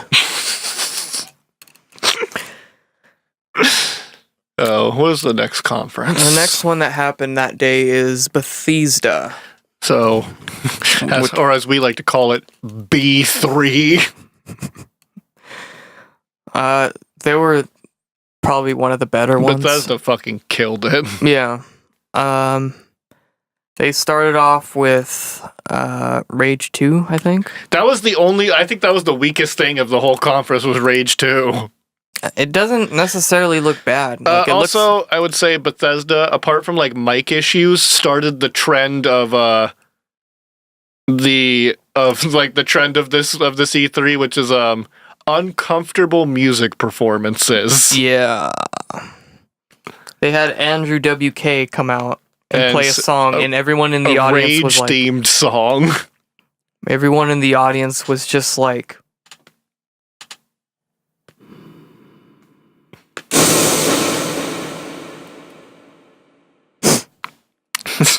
I like Andrew WK too, but it just did not fit. I mean, he was a good performer. He did good at his part, but Yeah. it just was not the right setting, the right, like, I wouldn't imagine Rage to the theme of Andrew WK. Well, they did it in that trailer. They put his music in the trailer. I know, that's what I'm saying. It's like, I also feel like it doesn't fit. I feel like they're trying too hard to make it like, oh, we're wacky now. You know, we have these Mohawk characters with all these Mohawks and the different colors. Because the first Rage was kind of like bland. Serious. It was with air quotes serious. Yeah, but it kind of looks like Doom, but like in a different, like you have more creative things to do. I mean, Doom was fine. It was great actually, but I don't know. It could be fun. It looks kind of fun. It could be fun. And Avalanche is working with them. Yeah, so. But I would say that I think Rage 2 was like the weakest part of the panel. Well, or not panel, the conference. I don't know, because they talked about the Elder Scrolls card game. So I thought that was the weakest, because like, who plays that? You know what's funny is Aaron religiously plays Elder Scrolls Legends. Of course he does. Like, religiously plays that game. My phone's gonna... What if it was just fucking broken? What if it just had the N-word up on there? I just couldn't get it off. It's permanently plastered on there. They showed that there's a Doom sequel in the works. Oh yeah, well they got into the big boys where they fucking new Wolfenstein that's set in the 80s, and you play as BJ Blazkowicz's twin daughters, which sounds badass as fuck. It seems interesting. Seems co-op focused too, considering it's two daughters. Like, and they also do that like VR thing, cyber something. Yeah, in VR. Yeah, you're like a hacker or something. You're like the dog, or like a robot hacker. I thought. I don't know. I thought you hacked the robot, the Nazi robots. And, I mean, used that's them. what the trailer would lead you to believe, I think. Then they announced fucking Doom 2 pretty much, and it was just like they showed Earth fucked up, and then Mick Gordon starts fucking playing his riff, and everyone's like, oh shit. I'm glad they kept him for that. He I would say contributed too much to that game. Like if Mick Gordon's music wasn't in that game, I don't think it would be as entertaining. No, it wouldn't have, because he completely encapsulated the aspect of what Doom sounds like. Yeah, because it's like a heavy fucking metal game. Like you're killing demons, and indiscriminately for the sake that you are just designed to do this. And like, there's heavy metal, like in the first one, like, which was current at the time. It sounds like Pantera, which is fucking awesome. And Mick Gordon did the same goddamn thing where it's like industrial gent. And there's a fucking 9-string in there. I think that's the only 9-string in gaming. Yeah. Like, no one else has fucking done that shit, and I fucking love it. And I lost my mind when I heard it. Mick Gordon, you're a good one. Man's a genius. So good. But yeah, they said there's going to be like double the amount of demon designs, which is, there were already a good amount in Doom. Like, if you're considering the bosses, like... There better be a fucking 10-string. But, man, it's so cool. It's like, and you can kind of follow the pattern of like the original Doom games, because Doom 1 was on Mars, and then the Doom Marine went to Earth, and he found out that Earth was also fucked up, and Doom 2 immediately started. So like, it's kind of like loosely following that pattern, even though the Doom Marine isn't like a guy this time around. He's like an entity. He's just a being of hate. And that's why I love him. I think that was my favorite change, is like the Doom Marine is not like a Marine anymore, like a guy. He is literally like a guy. He's the guy. Like the guy. He is literally, and like, what was it? He's the embodiment of hate in a vessel. Like, and that was so feared and so good at what he did that they kept him in a tomb because they were terrified of him. He's that boy. Like, it's fucking awesome. And then they showed Todd Howard. And then, and then the man himself fucking descended on holy light. Why is like... That was like a wrestling intro. Why is like in the last year, Todd Howard has ascended from meme to godhood? It's because of the memes. He's a fucking deity now. Like, his presence just cripples people. Like, the way he, like, it was so funny. Like, the way he walked onto stage is how I imagined Jesus coming back to life. Like, the light just hit him perfectly. Like, he's, like, glowing as he's walking onto stage. People are losing their fucking shit at just his presence. He hasn't even said anything yet. He just beat Undertale. That's what happens when you beat Undertale. Oh, fuck. But then, like, Todd Howard comes out. And he's like, Skyrim Special Edition. Yeah. Very special edition. Let's play it on your fridge. I enjoyed how self-aware they were and the fact that they realized that Skyrim is on goddamn everything. Yeah. Like, I thought that skit was funny. Sometimes it just doesn't work. Like, when I really liked the Amazon Alexa Skyrim. That's just, like, the text-based Skyrim. I like that they got Keegan-Michael Key to be the main actor for it. Yeah. 'Cause he's a funny guy. He's a good one. I liked the Samsung TV as well. Because that just seems believable. Honestly. I think they're done with Skyrim now, though. Hopefully. For now. They, Todd Howard did I don't know if it was at the Bethesda conference itself, but it was part of it. Like, Todd Howard did, like, a keynote and a whole, full, like, explanation of Fallout 76. Oh, it was their Bethesda. That was the Bethesda It conference? definitely was. Okay. But, like, I went from not being excited and being whatever about that game to be like, all right, Yeah. I see you. Yeah. Because, Like- like, all the rumors made it seem like it was going to be a bad game, but it's like, oh, okay. All the rumors made me think of it was going to be Fallout Arc, which, like, yeah. I was like, my Like a response major was like, survival type thing. exactly, a major survival type thing where you're building a base and someone can come in and ruin everything you've done. Yep. And I don't necessarily like that a whole lot. I like building bases with my friends. I like murdering other people, but, like, I don't need to, like, I don't need the added high of, like, I just ruined 3 weeks of that man's progress. Like, See, that's where I'm at, It's I like, guess I like doing that to someone. I don't like it being done to me. But if taking that out completely is what can fix that, I'm fine with that. Like, but they didn't. we don't know what they did in this. Like, They added nukes. no, okay, yes, there's that. But, like, that also creates the end game. Like, did you hear what they were saying? Like, you can go to the nuclear fallout area and, like, because of the nuke has created new items that are, like, end game related items. Yeah. And, like, they were still a little, they showed off a lot of gameplay. They explained, like, the story of the game and how the game works. Yeah. And it's like, it's a fucking multiplayer Fallout that has very much expanded on the building mechanics from Fallout 4. And I liked that. I like that a lot. I like that a lot, I spent more time building in that game than I did playing the shit story. Yeah. I'm just interested with, like, what they're going to do with the nukes, because, like, you can nuke anywhere, they made it seem.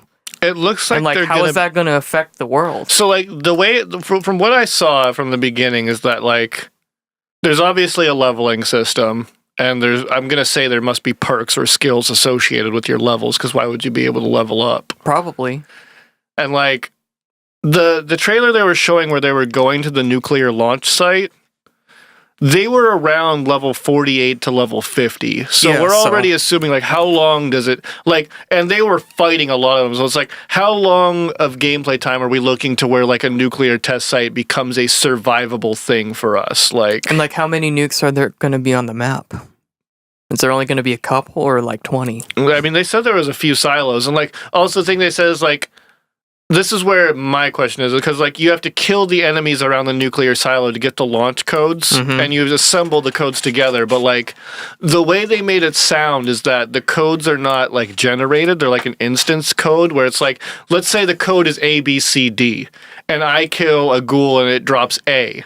That means if another person on that server goes and kills ghouls, they won't get A. They have to find me for A. Yeah. Like, that's what they made it sound like. I think that's how it's going to be. So, like, that in itself, I think, is better, because that means that, like, you couldn't just go on a nuke spree, like, hit every location on the map Yeah. and nuke and as much as you can. That would be bullshit. Also, like, because like the whole way you build the units is you put that like thing called the camp down, and it gives you the ability to build in that area. Mm-hmm. They were saying that like when you join your friend's game and like your character moves to the server that they're on, if they're on a server that's not yours, like your camp and your buildings get taken with you. And I'm wondering, how does that work? Maybe you just get all the items and stuff. Because like if you go to a new server and like someone's... Because like you can't select a server. Well, if you go to... Because they were saying you can't select servers. You'll never see a server list, they said. But you can go to other ones? But you, if you join your friend and they're not on the server that you're on initially, it migrates to that server. Okay. So, like, let's say you built somewhere and like someone else built somewhere in the same spot. That's what I'm saying. Like, does it fucking like I think you like if does it layer itself, or does it like or does it put all the items in the camp and you can deploy the camp again and it like shits out all the items back to where they were? That's what I think they're gonna do, because like let's say you're on a server and someone built somewhere and you're on a different server and you built in the same spot, but you're going to the server. Well, they built technically there first. That's exactly. So like I assume they're gonna do like what you said, or just they're gonna give you all the items that you used, and then once you hop in with your friend, you set up somewhere and like else. Here's my other question. Like, let's say we play with 4 other people and we all put our like camp stuff next to each other to like maximize the size of our little town. Yeah. And let's say like it's Tuesday and I'm not online, so you decide to go play with like by yourself or with other people. Can you still see our stuff that we built all around each other, or is that just... I think so. I think it would be an ARC situation, right? That's what I'm saying, right? But what if what if like I'm playing with you and we're on our like little town and I'm like, oh, I'm gonna go play with Ryan, I'm gonna go join him, I'll be right back. Like, does like a chunk of the town we just built together fucking come with me? That'd be an interesting question to ask. Right? I don't know. But like, the gameplay looks fucking fun. Yeah, like, looks good. The character doesn't look fully voiced. Thumbs up. Thank God. You can play the game single player, multiplayer. Don't know why you'd play it single player, but you can fucking do it, so don't complain. It's still online though. It's always online. Yeah, I mean, that's everything nowadays, though. Yeah. We can't escape that anymore. Like, with the way technology is going, we can't escape everything being online. Whatever, man. Smoke weed. But my favorite part was when they showed this dude pull out a fucking flintlock pistol and shoot another player's fucking arm off with it, and then ignorantly reload the pistol while the guy's on the ground, and then shoot his face off when they were introducing the player killing aspect of the game. So it's online, so VATS won't work. It doesn't seem like VATS is coming. Yeah. Which is whatever. It's all right. Fallout 5. It was a gimmick. Coming 2021. Oh yeah, and the release date is what got me too. Like, Bethesda was fucking on point with their like, oh, and this comes out then. Like, we're getting that in November. Like, for real? You like just announced that. They did that last time too with Fallout 4. Mm-hmm. They announced it at E3, and then it was coming out that winter. I also really like the fact that this is a prequel to all the other Fallouts. Like, this is the earliest in the stage of like being outside of the bombs dropping. Yeah. It's cool. That's cool. I think Looks fun. Bethesda's going to do a good job with it, I think. One other thing that kind of interested me was the Elder Scrolls mobile game. Yeah. I mean, it's not... I didn't bring that up, but like... It's not like... it looks better than Fallout Shelter. I like colony games, though, so I really like Fallout Shelter, because it's like, you get to like... You know, it's like... I like colony games. I think that you've never really been a fan of like colony-style games. I played it for an hour and then deleted it. Yeah. See, I like... You get all these people, you can name them, so like you can have all your friends in your Fallout Shelter with you. Like, they did a good job on keeping that game updated with items and vanity stuff, like as the game progressed. I mean, like, I'm sure like people love that game, but I think this new one is interesting because it's Elder Scrolls, and Well, play it's it on your definitely phone. more action oriented too. Yeah. I think Slime Tony said it the best about the Elder Scrolls mobile game. And it was like, because they announced that you can play the game in portrait mode. Mm-hmm. And he was basically like, corn dog in my left hand, Elder Scrolls portrait mode in my right hand, swiping at motherfuckers with a sword I paid $900 for. Just start fucking cranking one out while you're Yeah, playing. Like, the game looked cool up until the point when they said you could pay real money for weapons. Bethesda's going down a dark road. Keep it to your mobile game. Yeah, just it can stay there. No, Fallout 76, you can pay for nukes. Did that one guy call you the N-word? Nuke him. That'd be so lame if you could pay to skip like the nuke process. They wouldn't do that. I know, but it'd be funny. Yeah, that'd be fucked up.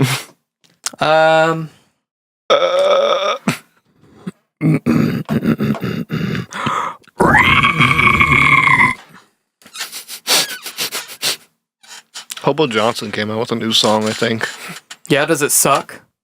You know, at first, when I listened to Hobo Johnson, I was like, I don't get this. And then, like, after listening to him more, I was like, this is okay. There's people that definitely probably really enjoy this. But, The first time I heard about him, they built him up like he was some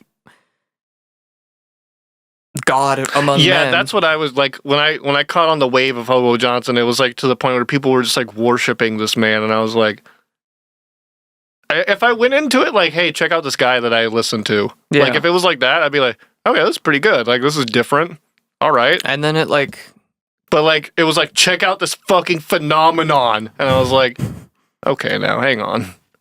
he's not that good. He's kind of just talking over the songs. It divided my timeline for like maybe a day, and then I've never heard of him Yeah. since. Never heard from him. There's one song by him that I really like, but that's pretty much it. It's not really a song. Like, it's spoken word, Yeah. pretty much. But it's good. It's good spoken word. I'll take it. Spoken word is... To make spoken word entertaining, I think, is tough. I don't know. Let's talk about video games. Yeah. The only thing other than the shit they announced from Bethesda was their new projects that they're going to be working on in the future. One of which was it Starfield? Star something. I should have looked it up. Star penis.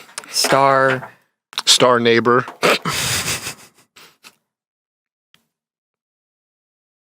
Starfield. Yes.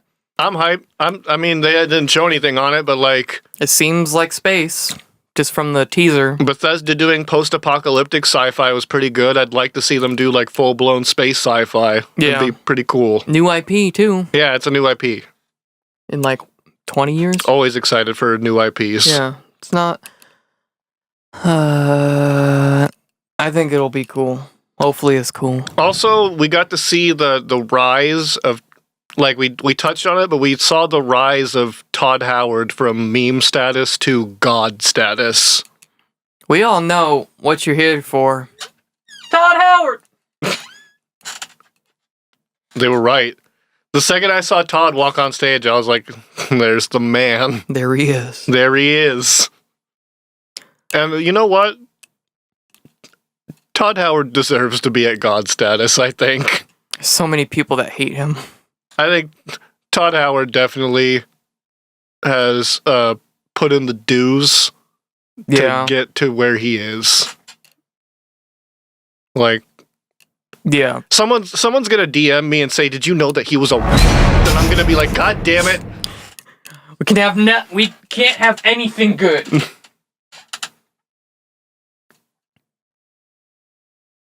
But yeah. Apart from that, Todd Howard's cool. I like God Howard. And the last thing they announced was that they're going to be working on Elder Scrolls 6 at some point. They haven't given a title to Elder Scrolls 6 yet. It's like Elder Scrolls 6 : blank right now. They were just like, hey, we're working on it. Shut the fuck up. And they showed like a scenery. But Yeah, there was nothing. You know, people are just going to be like digging super deep into the lore and trying to piece where they fucking showed that. Yeah, and it's like, okay, fine. Whatever. Eat my butt. Personally, I want like the Redguard place because it's like sand dunes and desert and shit, and like a desert setting would be pretty cool for Elder Scrolls. Wasn't the first one? No. There was a spin-off Elder Scrolls game called Elder Scrolls Redguard, where you played as a Redguard from the Redguard place, but it was notoriously bad. Yes. Thanks, Todd. And like technically the first Elder Scrolls game, you could go anywhere. You could go to all the continents, but that was like 20 plus years ago.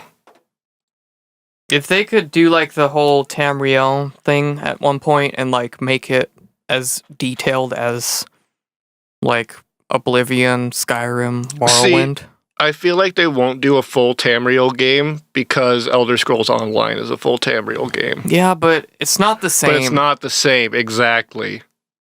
It's good. I played a little bit of it, but like it's not the same. I played a decent amount of it. I played enough to get to the PvP. Mm-hmm. And the PvP, I think, is probably the most fun part of the game. Is it like endgame shit? No. Oh. Like, once you get to, like, the leveling up in that game is really fucking slow. That's what killed me.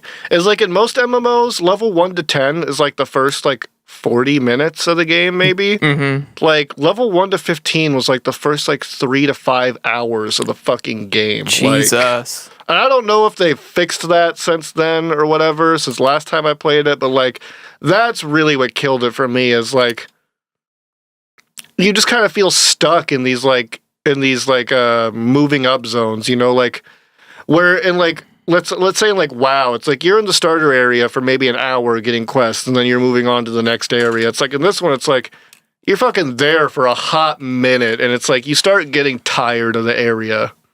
That's understandable. And like you start caring less and less about the story of the area as like, cause you're just wanting to get to that next level and move on to the cooler thing. Yeah. But like, the fact that they made like the PvP, I think is the coolest thing. Cause like, yeah, there's like instance PvP and like 4v4 battles and stuff, but like they made, what the fuck is it called? What's the continent in Oblivion? It's my favorite Elder Scrolls, and I'm fucking spacing on the continent. It's not Tamriel, because Tamriel's the whole as one. Yeah. I can't remember either. They're gonna kick us in Cyrodiil is the capital. No. Was it Cyrodiil? No. I don't know. I thought Cyrodiil was the capital city of like the Imperial City. I can't remember. Fuck, whatever. The map from Oblivion, the continent in Oblivion is a PvP world. Like, you go to that continent and PvP is everywhere. Like, there's fighting everywhere. And I think that's cool. Because, like, you can get 4 of your friends and just start, like, trotting through the town and, like, come across, like, battles just happening.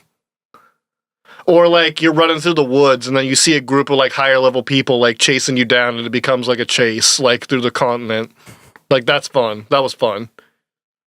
But, I mean, I just don't like, it's too MMO for me in comparison. It's too skill rotation based, where Elder Scrolls... Yeah, it's a different type of game. Elder Scrolls combat isn't, like, fucking fantastical. It's mash the attack button until the person dies, which hopefully they make better in the new Elder Scrolls. Like, maybe add some more mechanics or something. Yeah. But, like, I'll take that over a skill rotation. Yeah. I don't know. Like, skill rotations in MMOs is usually what kills it for me in MMOs. Because it's like, I like the idea of customizing the skills and having, like, a loadout that's like, oh, if I use a two-handed weapon, if I use these rotations of skills, it's different than this guy using a two-handed weapon with these rotations of skills. But you know what I don't like doing? Actually doing the rotations. Like, okay, I gotta fight this enemy. Q W R T Q W R T Z Yeah. Z Q W R T Z. Like, I hate it. That's why I fucking like RuneScape, because like the new RuneScape, as much as people give shit for it on changing the combat, RuneScape added a hotbar system with skills. Okay. But like, they added a new thing to it called Revolution, where you put the skills down in the hotbar the way that you want them, and then it automatically rotates them while you're fighting. So like, it's like, okay, it's all the joy of like, okay, I want to do this attack, and then this skill, and then this attack, without having to fucking actually do it all the time. Because it's like, I want to do this attack. because like, if I'm fighting like a high tier boss, it's like, okay, I want to do this skill now. I want to do this skill now. You know, because you're fighting a boss, and there's mechanics to the boss that you want to try to exploit. Right. But if let's say I'm grinding like 1,000 goblins to like get to a new attack level, I don't want to be that focused on a level 10 goblin doing a full skill rotation. Like, so like the idea of the revolution where it's like, oh, I can put all the skills I want here, and then I right click, and then he fucking does them. Yes, I will. Yes, of course, and it works perfectly in RuneScape. RuneScape is that boy. Like, It's that neighbor. and it's like, people are going to give me shit for liking RuneScape 3. Look, I play old school and 3. I play old school for the PvP and the new content, and I play RuneScape 3 for the bossing and the new content, because they both get separate updates. So they're both, in my opinion, separate games now. They're both fun. Eat a dick. I haven't played RuneScape in years. It's honestly very fun. Like, I know. I used to have fun. Now I don't. I don't have fun anymore. but yeah, that's Bethesda. So let's move. I guess let's move on to the next conference. Square Enix, which wasn't really a conference. Oh wait, we didn't grade Bethesda. Bethesda, I give a ignorantly executing someone after a 7-second reload with a flintlock pistol out of 10. I give it a blue Gatorade out of the bread. Nice. Now we're moving the on only to Squeak. the only Gatorade color I know by name is Cool Blue, because it's my favorite, and there's like 70 different other types of blue. Oh yeah. My favorite Gatorade is honestly, it's the original, which is this one, which is pea. Yellow. Yep. And I used to like it when I was younger because it looked like pee, and I'd be like, haha, I'm drinking pee. But I think it's the best. I think it's the best Gatorade. We're live with Gatorade. Square Enix was next. Yep. Squeenix was. It was just a video, pretty much. Squeenix is fucking Square Enix. It was like Last year they had some ballers. Like 2 years ago, I guess, was before the release of Final Fantasy 15. Like, on the coming of the release of 15, Square Enix was like, just fucking laying it down. Yeah, like, at the conference. They were like, on it. Like, we got this. You want Final Fantasy 7? We got that shit. You want Kingdom Hearts? We got that shit. You want this? We got that shit. You want Kingdom Hearts? Let's play the same trailer. And then Squeenix for this year was like, we have nothing. Oh boy. We have nothing to show you. Everything that we showed you was at different conferences. Honestly, like half of the stuff was already announced. We didn't hear a goddamn word about 7 Remake, and I think it's because Square Enix realized how long people are going to have to wait for that fucking game. 14 years. Like, I don't know what else there is to say about them. It was just kind of weak. They didn't even show off Project Octopath. That was Nintendo. Showed that off. Yep. That's probably like their biggest game right now is Octopath. But that wasn't even at the conference. Octopath. Not a goddamn word from fucking Final Fantasy 7. Nope. Just Cause 4 I don't think was shown at Square Enix. I think that was shown at another conference. If not, Just Cause 4 just wasn't big enough to hold anyone's attention for Square Enix. Yeah. I don't know. It was just really lame. It was definitely like, And there are some conferences that are lame for like their cringiness and like trying to market to the people, but like Square Enix was just like uneventful. Yeah, it's just like, hey, play the video. Like they didn't even have like a cringy Japanese guy like talking about anything or like a musician. They didn't even follow the theme of the C3, which was getting a musician to play music for a set period of time. Like I love it when it does that. It's like, yeah, it was the most. There's literally nothing to talk about for Square Enix. It's like they almost didn't even need a conference. Yeah, they definitely didn't. Up next is Ubisoft. Wait, is is Devolver on there? No. Let's sidetrack and say Devolver after grade. Let's grade Square Enix's thing and say it's Let's see. I'm gonna give it a Final Fantasy 8 out of 10. Out of Final Fantasy X? Yeah, I'm gonna give it a Final Fantasy 8 out of Final Fantasy X. I'm gonna give it a tractor tire rolling down the street.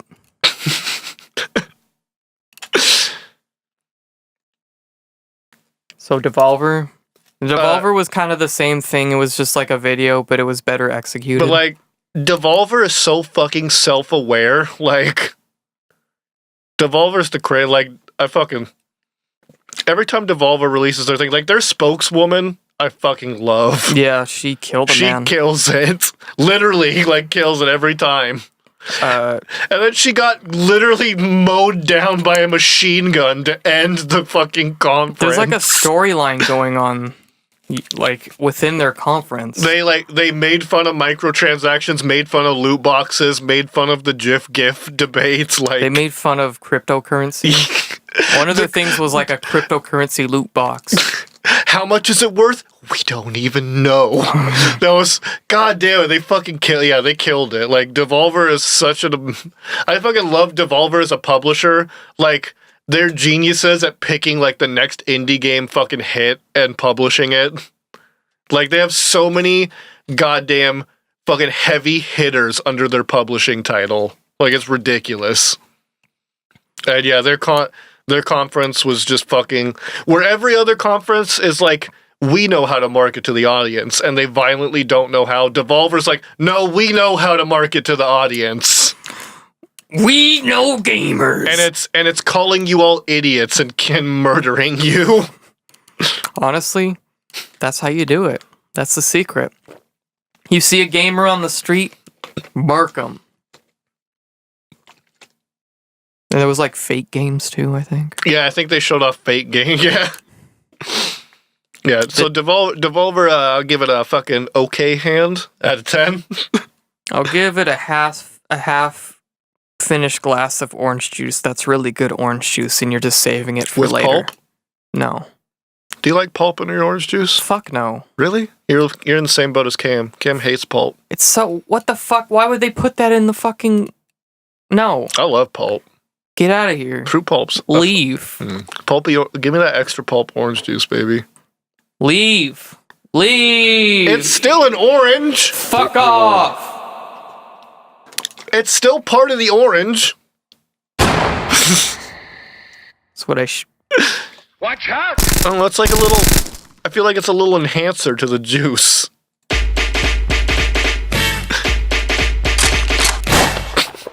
Let's go!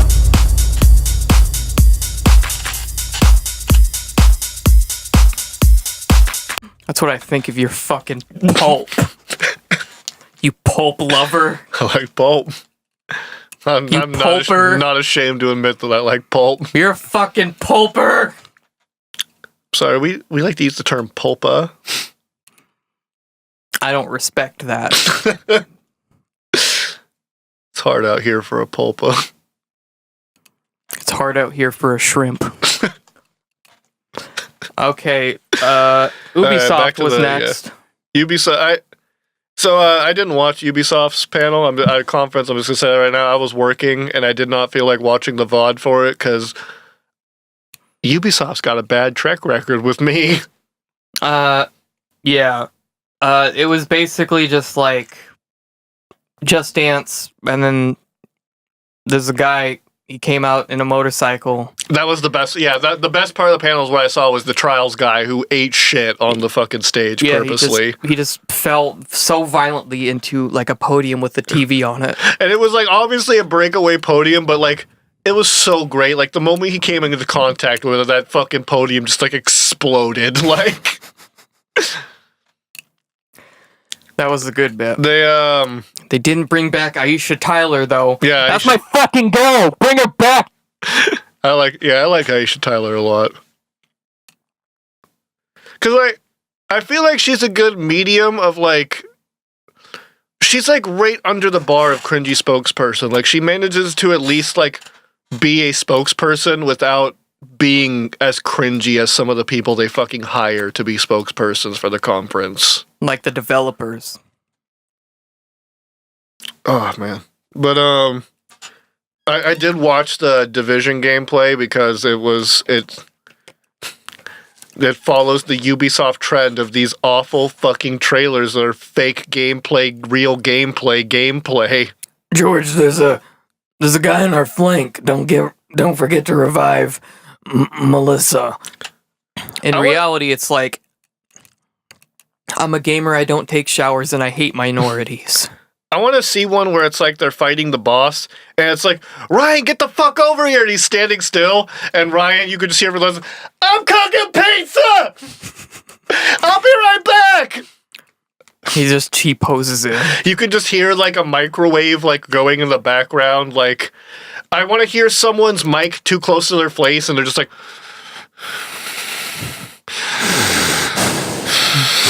like, where are those guys? That's the online experience. That's what being a true gamer is all about, dude. Open up Call of Duty, like go into a lobby that doesn't require you to be, like that forces you to not be in a party chat, and just listen for a second. And that's what I expect in these types of trailers. My favorite ones is when they're playing like rap music in the background. And just over their mic. They're not saying anything, but they're just playing the music. Yeah, like they just have it like blasting out of their speaker. And like there's just always those like one or two people that are like, yo, shut the fuck up. And then like they can't mute it. And then the thing, yeah, they can't mute it. But then the thing is like the guy that's playing the music always has the most extremely violent response to that. Like, doesn't say anything. Hey, turn that fucking music off. You fuck off.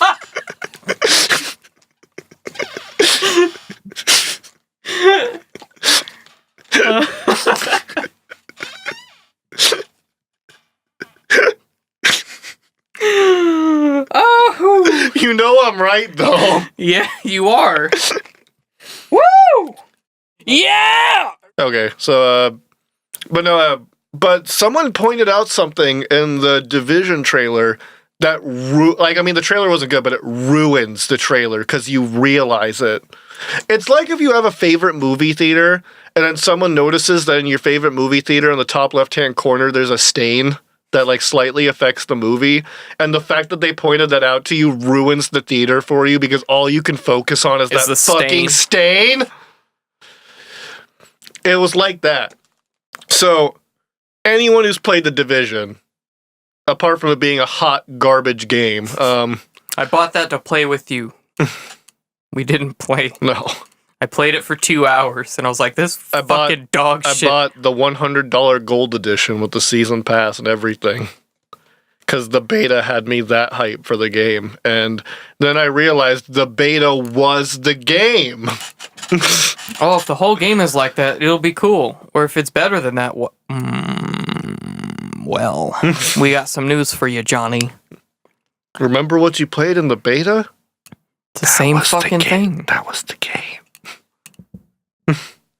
But enemies in Division, the way that their difficulty is based is not through mechanics, in my opinion. Like, it's through racism. It's through bullet sponge. Like, an enemy is harder because they take more bullets, not because they bring something interesting to the table.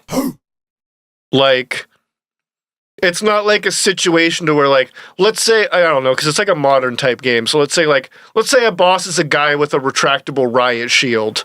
And when you get him to a certain point in his health, he decides to start pulling out the riot shield. And when he has the riot shield up, you do less damage.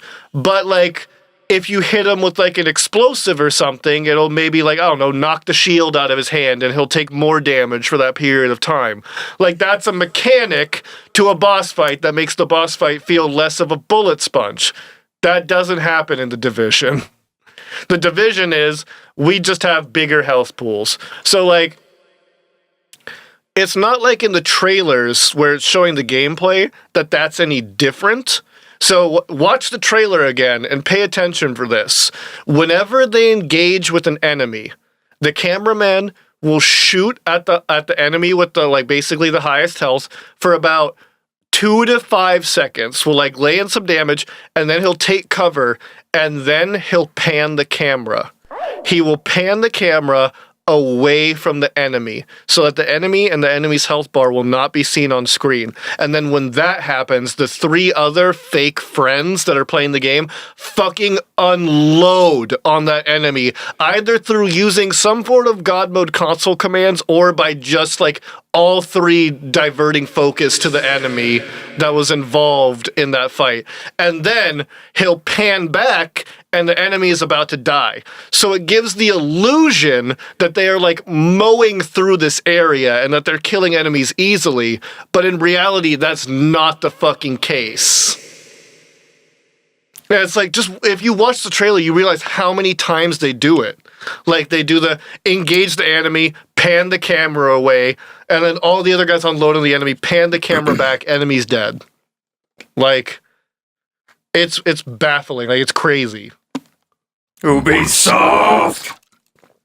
But, At least they're not doing that downgrade shit as much. yeah. Because goddamn, after the whole Watch Dogs and Rainbow Six Siege and everything and else, and Far Cry 4 and everything else debate, like, they're pretty good at being like, okay, yeah, this is it's still pretty bad, but, like, not as bad. Because, like, Watch Dogs looked fucking phenomenal.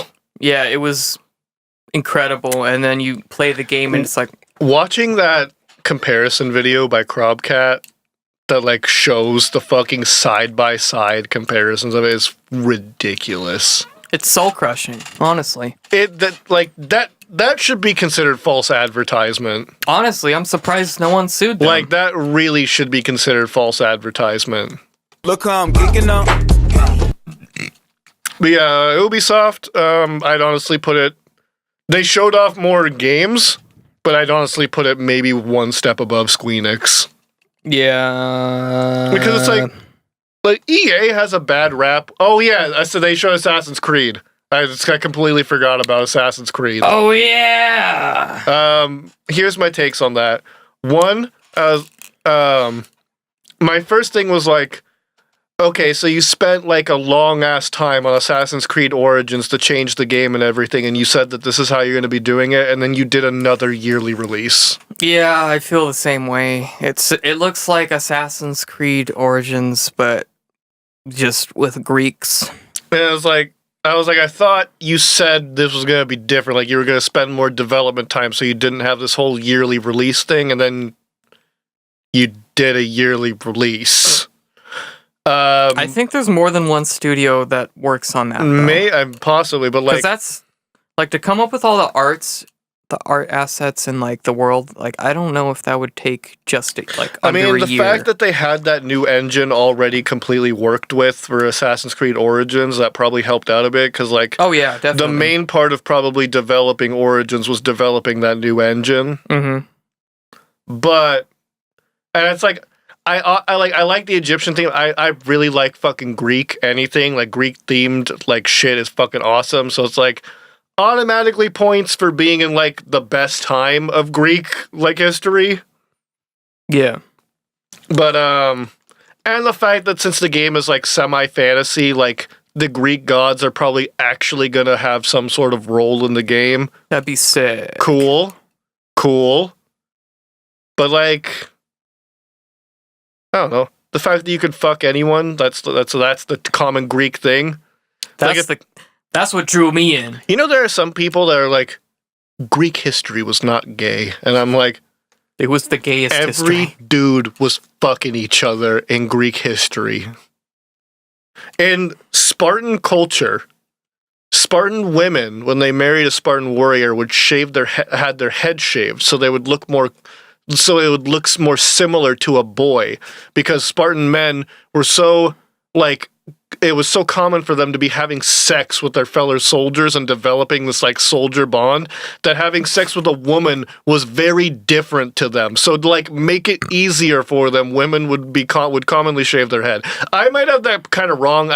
I used to like really dig deep into like Greek like that whole area's history around that time, but like to say that Greek culture is not gay is fucking ridiculous. Oh boy. Julius Caesar took more dick up the ass in his life than Freddie Mercury. This is going a weird place. I don't know. It kind of might be one of those games that I'm just like, I'll get it because I like that you can play as a WOM. It's kind of fun. Because I liked Origins. Yeah, I liked Origins. I like oranges. But I do like the choice between the WOM and the man. Yeah. Like, if they ever have that choice, I always like that choice. If they ever have a choice where it's like male, female, and the dialogue lines are different enough, you've guaranteed me playing the game twice. Like, yeah. Like for Mass Effect, like that's how it was for Mass Effect, because like the dialogue lines were just different and had just enough different emotions to them that I would play Mass Effect as a male character and as a female character. We'll bang, okay? But yeah, I mean, we're gonna have to see more of it. It look like the combat and everything looks just like Origins, so we're gonna have to see what they extrapolate along. Like, I would like to see some more interesting weapons to have some more interesting combos. Like, if they increase the weapon pool, that'd be cool. I think the most interesting thing about Assassin's Creed is where they choose to set their game. Like the first couple, I was like, okay, yeah, it's like, was it Middle Ages? It's like, no, I mean, it was like in the Middle East, like. I don't quite remember, but 2 was like, oh, the Renaissance, that's pretty cool. 3 was like, oh, the American Revolution? Was that what it was? Yeah, the American Revolution is like, that's cool. Too bad you gave me a horrible character to play as. Yeah. 4 was like, oh, pirates, that's interesting. Yeah, 4 wasn't like, 4 was more like, hit me. With what? Just start bringing it, like, everyone was like not riding off of 3, and then 4 was like, I'm a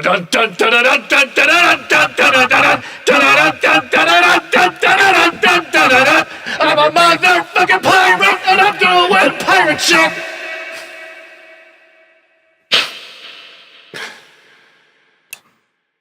Jesus.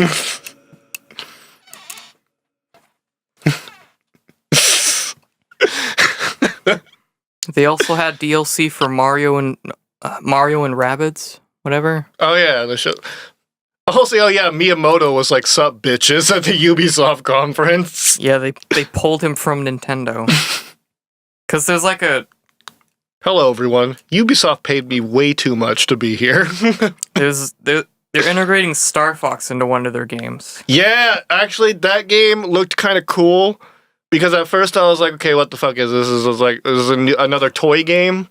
Because, like, you saw what they had the toy that you put on the remote. Yeah. But, like, it was just a little more adult. Like, just a little bit more, like, I hope it's not a motion control type game where it's like... Oh, boy. I don't think so. Because, like, that's how I imagine it in my head. Like, think of the toy on the controller with the 6-axis and you're moving the thing like you're flying a little plane. Yeah. Like, that's how I imagine it in my head. But, like... I kind of like the idea that it's like, oh, I need this type of gun. And then put the gun on. Like, all right, that's cool. And then they showed the fucking R-Wing and everyone lost their shit. Yeah, they're starting their relationship with Nintendo's. It's like, but now I want that game because it's like, I want an R-Wing toy. It's like, I don't even want to play the game as much as I want, like, the little toy of the R-Wing. I just want something similar to Star Fox 64, but I can't even get that. It looks like that game is going to be closer to Star Fox than the last Star Fox was. That game was dog shit. I don't even care. Alright, so that was Ubisoft. Let's see. There's a PC gaming show. I give Ubisoft a totally real, not scripted gameplay trailer out of 10. I would give it its paint asshole out of 30. What? It's paint asshole. What's that in reference to? They'll know. I have to show you. Okay. The PC gaming show I didn't watch. Yeah, I tuned in for about 15 minutes and I realized PC games don't have PC doesn't get exclusive games. I mean, they kind of do. It's hard to say that PC doesn't get exclusive games because it's like I don't know, man. They got Slap City. Okay, yeah, did they show Slap? No, they did not show Slap City at E3. I didn't watch the PC gaming thing, but it was like, I don't know. I think this is my guess. They probably said, hey guys, here's another 30 seconds of Star Citizen. Please don't regret the fact that you paid $10,000 for this game. We're playing StarCraft 8. They probably talked about like graphics cards and stuff, and every Bitcoin miner was like, yes, I can't wait to buy out 17 of those and jack up the prices for everyone. I can't wait to go to Greenland, to the northern part, and place my facilities there and open the doors so that everything stays cool. Goddamn. Goddamn! Yeah, PC gaming, I give a keyboard out of mouse. I give it a out of. Oh, wait a minute. Okay, which brings us to the last two, which was Sony, and we'll start with Sony. Yeah, the last ones were pretty big. They ended E3 on a good note. Yeah. Sony came in. Sony blew it this year, honestly. I feel like Sony was strong, but they had good games. They had strong announcements and gameplay reveals and releases, but like the overall conference like flow was abysmal in comparison to every other conference. Fucking horrible, dude. Like, so for some reason, Sony decided like they wanted to open with Last of Us 2. Great idea. Yep. Great idea to open with Last of Us 2. But they decided to like make it this whole immersion feel. Like we want you to like we want like they even said something like we want to take you on a journey as they're in this like racist ass barn. And they had some dude come out with a banjo and be like it was like, yeah, like we want to take you on a journey. We want to take you on an experience. And then this guy with a fucking banjo comes out and plays for like 4 minutes. And everyone's just sitting there like, where's the games? And the one thing I love is that banjo dude was fucking getting into it. Yeah. Oh my god. He was so proud of himself. And everyone's like, what the fuck is this? Like, everyone was kind of guessing Last of Us 2 because it just had that banjo feels like, this kind of feels like Last of Us 2. Well, and they were like, here's the composer of Last of Us 2. That too, yeah. And then, like, it opens in, and, like, the opening scene of the cutscene Last of Us 2 is the same barn that everyone is in for the conference. Whoa. Whoa, good job. Okay, thanks. And then it shows, like, Ellie, and she's, like, way older. And, like... And she's gay. Yeah, she's still... And they show that she's still gay. You know what I've realized is Ellie's got a thing for ethnic girls. Yeah? I don't think Ellie likes them whites. Because, like, let's pull it back in the Last of Us DLC, that's just the Ellie-related DLC, she had I don't know if it was like what's the word here? Like a implied black girlfriend, but she was definitely like a romantic interest of Ellie. I think it's been a while since I played it, but I think they like kissed or something before like the major end of it. Like that was the reveal that Ellie was a gay. Woo! Anyway. And she's a gay that kicks ass. The game looks pretty good. Like I couldn't tell if some parts were scripted or that's what really brings me up. It's like if what I saw wasn't scripted gameplay, then that's gonna be a fucking game. But that's gonna, like just seeing like when she's shooting the arrows at the bigger guy and the arrows are bouncing off him, and like he has different like facial animations for like how each arrow is hitting him, and like the way like the physics work where like she shot that chick in the face and it wasn't like a head exploding situation, it was like a real like fucking bullet hole through like the center of her nose. Like when I saw her shoot that bitch in the face, I was like, fuck. I think they're gonna blur the lines between cinematic stuff and gameplay. Yeah. 'Cause it just blended together like so well, like more than like God of War.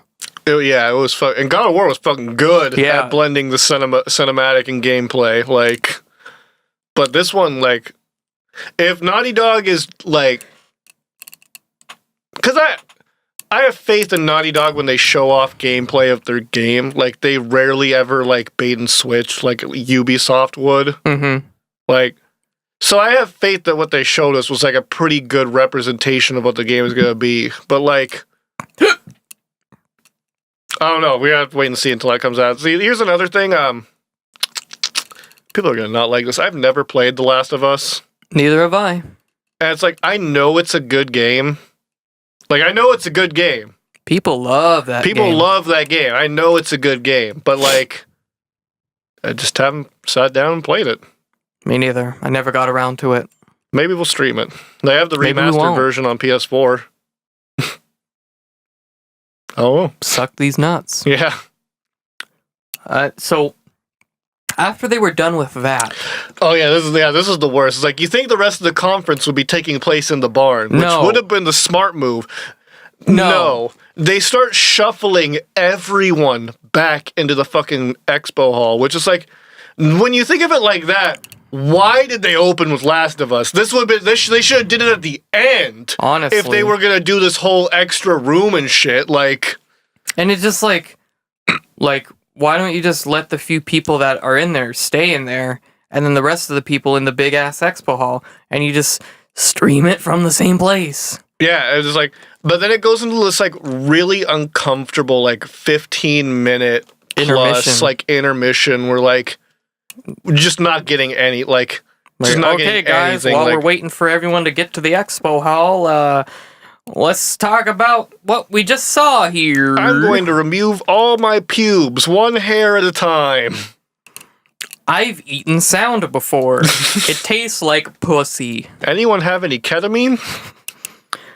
There's weed hidden in my ass right now. Could you find it? I hope these Coke balloons don't pop in my stomach before I get across the border.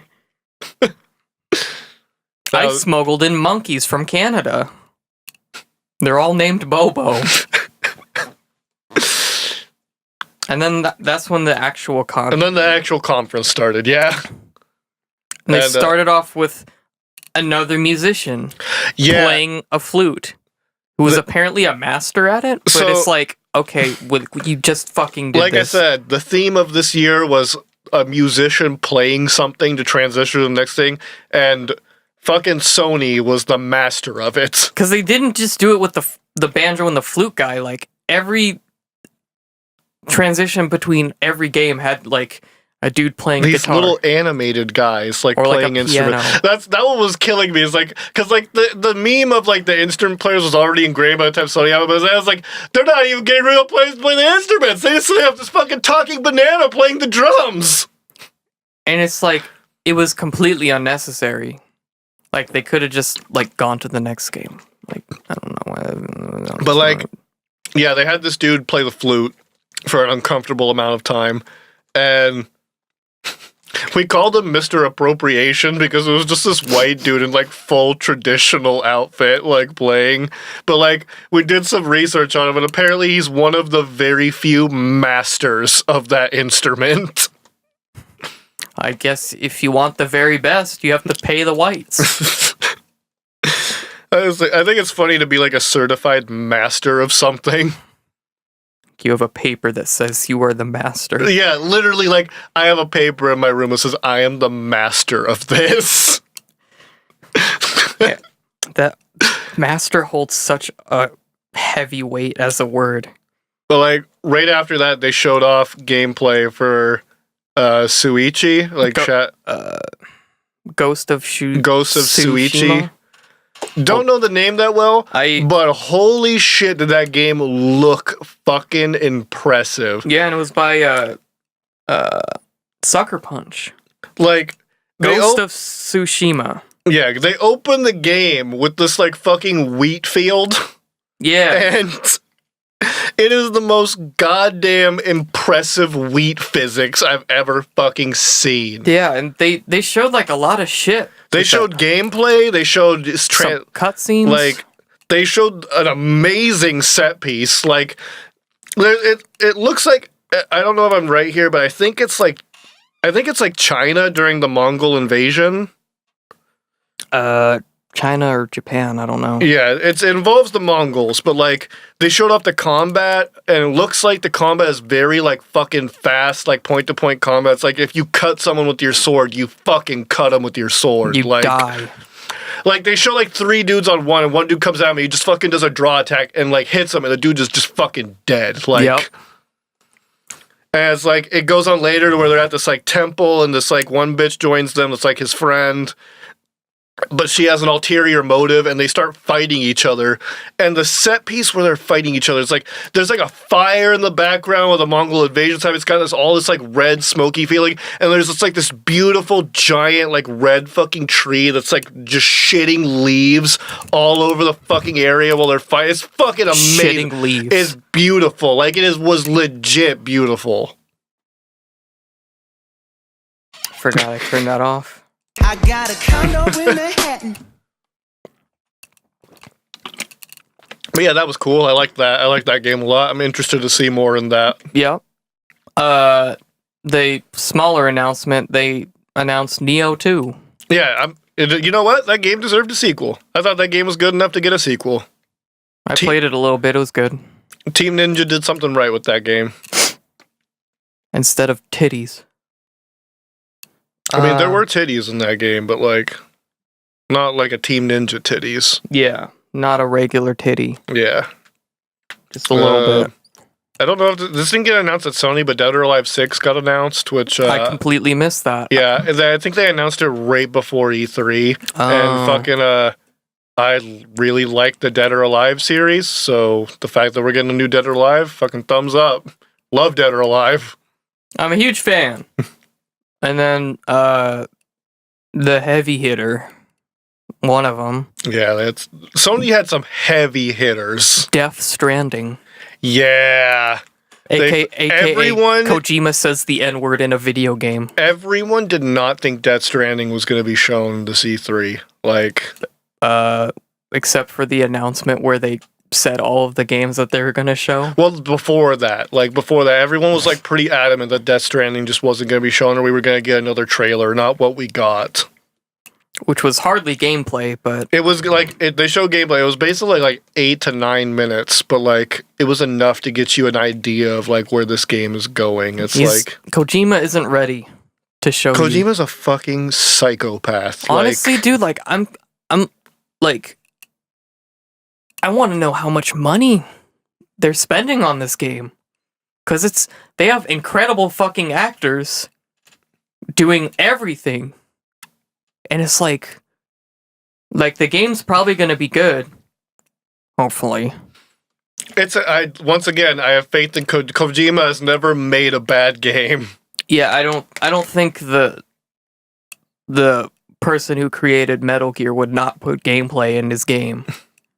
Like, there was one point where Norman Reedus pulled out a gun, so I was like, okay. Yeah, there's like shit, but like apparently there was a lot of stuff that like people have now like kind of like solidified. Like, you're some form of delivery man. Like, you make deliveries. Like, that is like your main like thing in a world where like these monsters exist by some reason.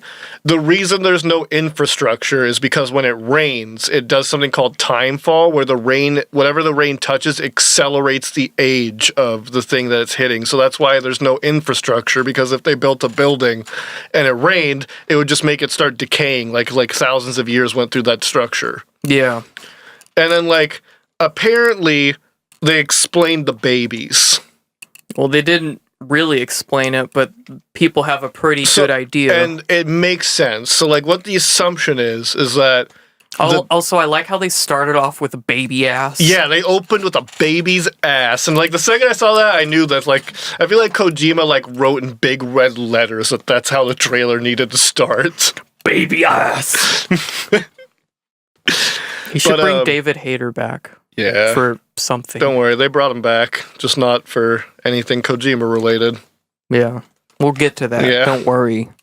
But, apparently, like, because death is part of the story. Like, dying in the game is not like, oh, you die and restart and no one knows that you died. Like, it's part of the story. You're stranding. Dying. So, like, apparently, if the shadow monsters get you, you, like, rapidly age until you die. So the baby is actually a clone of you, where when the rapid aging happens, it ages the baby to, like, where you, to the point of age where you were. Mm-hmm. And then apparently you have to go back to town and get another baby C-sectioned out of you, which sounds like something Kojima would do. Yeah. Like, I never thought of it that way. Like, you hear that, and you're like, that's fucking weird, but then you're like, Kojima's making this game. It's like, yeah, I could see Norman Reedus after dying and, like, growing from a baby to back to an adult, going back to town, and then getting a baby pulled out of him. That's a Kojima thing. Kojima looks like he has enough insight to see the amygdalas hanging on the building. You know what I'm talking about? Yes! That's a good... I liked that reference. He looks like he could look Cthulhu in the eyes and live. Yeah. Looks like if Cthulhu looked at him, it wouldn't understand. Did you know that there was, like, a detective game that Kojima made for, like, PC, and he was trying to figure out a way to where, like, he wanted to put a scent on the game disc to where, like, when the game is spinning in the hard drive and heating up, it would release the smell of blood. Oh my god. So it was like you were a detective actually, like, going to a crime scene. That's something he wanted to implement. Like... I bet Sony's just doing, like, letting him do whatever he wants. They just gave him a blank fucking check. And he was like, $1 billion. Well, and also apparently the creatures are invisible, but apparently Norman Reedus has some sort of innate ability to sense them. Mm-hmm. I like how there was a post, and, like, one of the new characters they unveiled, she has a necklace on, and they took that necklace and decoded, like, an ancient, like, what's the word for it? It's like a dead code. Like a dead language? Not a dead language, but like a dead way to decrypt things. Oh, so it's like a code cipher that hasn't been used for thousands of years or something? Something like that. It's like completely dead. And like that, of course, that's what Kojima used, and he put on this, like, very small necklace. And people linked it to, like, a music video that's been posted for a year that has something to do with Death Stranding, like it's related to the story or something. And that's just been sitting there for a year. And no one fucking noticed until they decoded this fucking necklace. God damn it, that dude's fucking a madman. That dude's a madman. Oh, I love that, man. He smokes weed, man. I swear. Yeah, the fucking... It was the...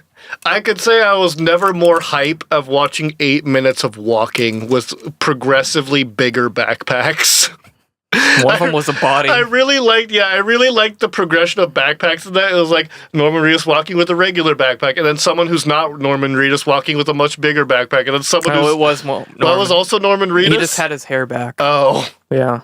And then he was walking hunched over with a massive backpack, and then he was walking with a dead body for a backpack. Like... I was so hype over just walking. Like, that's how Kojima does it. He can make just 8 minutes of walking be the most hype fucking thing ever. Yeah. Fucking asshole. And then, Spider-Man, which looks pretty cool. Oh, I mean, Arkham Asylum, too. Yeah, Spider-Man looks awesome. I mean, it looks really cool, but, like, it's Arkham Asylum. I mean, if it's the same combat mechanics, that's fine with me, but like they're really like at least the one thing I like about that style is it enables the designer to really put the character's movements and motions into the feeling of the character. Like when you're pressing X and Y and shit as Batman, like sure that's what you're doing the same pattern, but like you really do feel like Batman is fucking pummeling people, like in his Batman style. Yeah. Like, and then when you watch Spider-Man, it's like, sure, you're probably still doing X and Y and web shooting and stuff, but like he's doing like acrobatic flips in between the kicks and is doing like all of his like luchador brawling stuff. Like they're really nailing like Spider-Man's like character. Yeah. I'll agree with that. Are those the shoes that you wanted to put light bulbs on? Yeah. Okay. That was just for me. That was for no one else. You know, I guess to clarify to people, not actually screw light bulbs into where they work. Like, the joke was to take light bulbs and tape a small string to them and then tape the string to the shoe. So that way they would just be like dragging on the ground and like I would be stepping on them and they'd be breaking and shattering while I'm walking. Didn't you want to burn another pair? Yeah, I wanted to like Hunter gave me a pair of shoes that I wore for forever and I wanted to set them on fire. Right. Do you still have those? I could find them. Good. I'd still set them on fire. My brain, there's definitely a lot more they fucking showed at Sony. There was like 2 other games, I think. We're gonna, after we talk about the conferences, we're gonna go down a list of the games that were like noteworthy to us. Yeah. So like, that's all good. But like, this is us recalling what we watched. Like we didn't pre-watch any of the conferences again. This is just like off the top of our head what was most memorable to us. So should we move on to the last one? The last conference? Yes. Yeah, because it's, oh wait, no, we gotta rate Sony's conference. I'll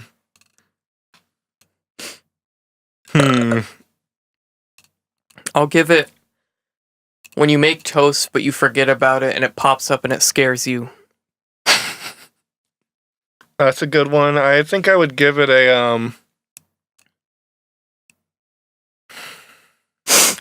when you pay $20 for weed and the weed man shorts you, but just by like 0.5, but just like not even 0.5, like 0.2 a gram, and you're just like looking at it and you're like, when you pay $100 an ounce. I mean, that's not that bad. Oh boy. The store that I go to is like 180 plus for ounces. Like I have to go to Lacey to get a $100 ounce. Jesus. Because there's some sort of law in Lacey that makes weed stupid cheap. Looks like I'm gonna have to move to Lacey. Last one was Nintendo. Oh. Now tell me who's gonna suck this dick? The big N. What does the N stand for?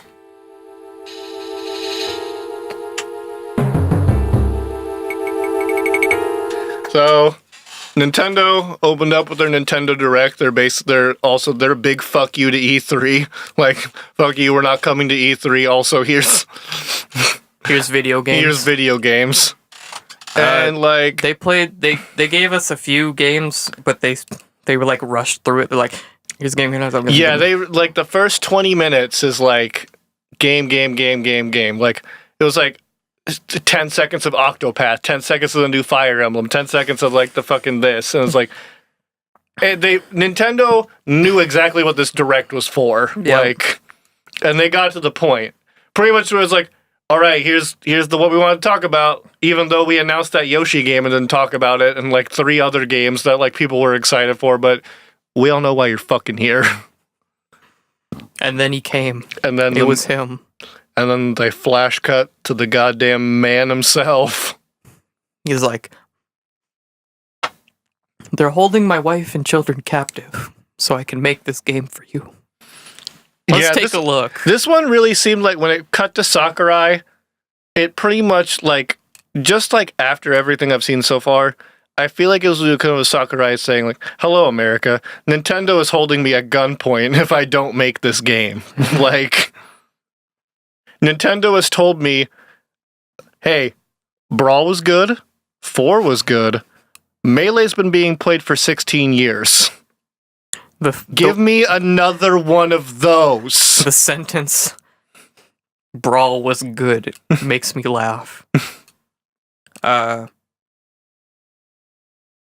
So everyone is here. They show off Smash and they're like, all right, let's go through some characters, guys. And they had like this like number to show like when the character appeared in the series, which like that was cool. Like Sure. And then fucking But was then like they're going through the characters and you're like, oh shit, that's cool. Like, you know, Mario's always there. Samus is looking nice. Yeah. Oh fuck, Bayonetta and Cloud are back. All right, the DLC characters back. Is that fucking Snake? And then from there, things got nutty. oh shit, it's Snake. I wish I would have caught that last one you did on with reverb. Look what I'm whipping now. And then the Smash announcement turned from announcing a new Smash game to ignorantly announcing a new Smash game. Like, they were just like, yeah, every character from 4 is coming back. Plus, every character's coming back. And it's like... Young Link is now his own variation from Toon Link. So now there's 3 Links in the fucking game. Pichu with this damaging himself ability. Pikachu's got a Pikachu Libre skin, and I'm fucking down for that. Like, and then they're just like, and then they show off they had a whole section called Techniques, and it's just like, all right, let's see what we got. And they show, you know, it's like, as someone who fucking loves Melee and loves the tech of Melee, I love all the Smash games, and I love playing the Smash games, but like when Except for Brawl. I mean, the thing is like when I was a kid, I used to fucking love playing Brawl. Like when I was a kid and like actually like, you know, played Smash with 4 to plus people with items like on and stuff. Like Brawl's fun in that category. Like you can play a snake and shit like that. And they had Subspace Emissary, which I liked. Not a lot of people didn't. Not a lot of people liked that. I liked the cutscenes and stuff. I thought it was fun. The cutscenes were fine. The actual game was kind of boring. Fair enough. Yeah, I liked Subspace for its cutscenes, not its actual like game. But hey, you want to have Sonic come and save the day at the end of it? But then like 4, people discovered Tekken 4, but it was like it wasn't, in my opinion, it wasn't good tech.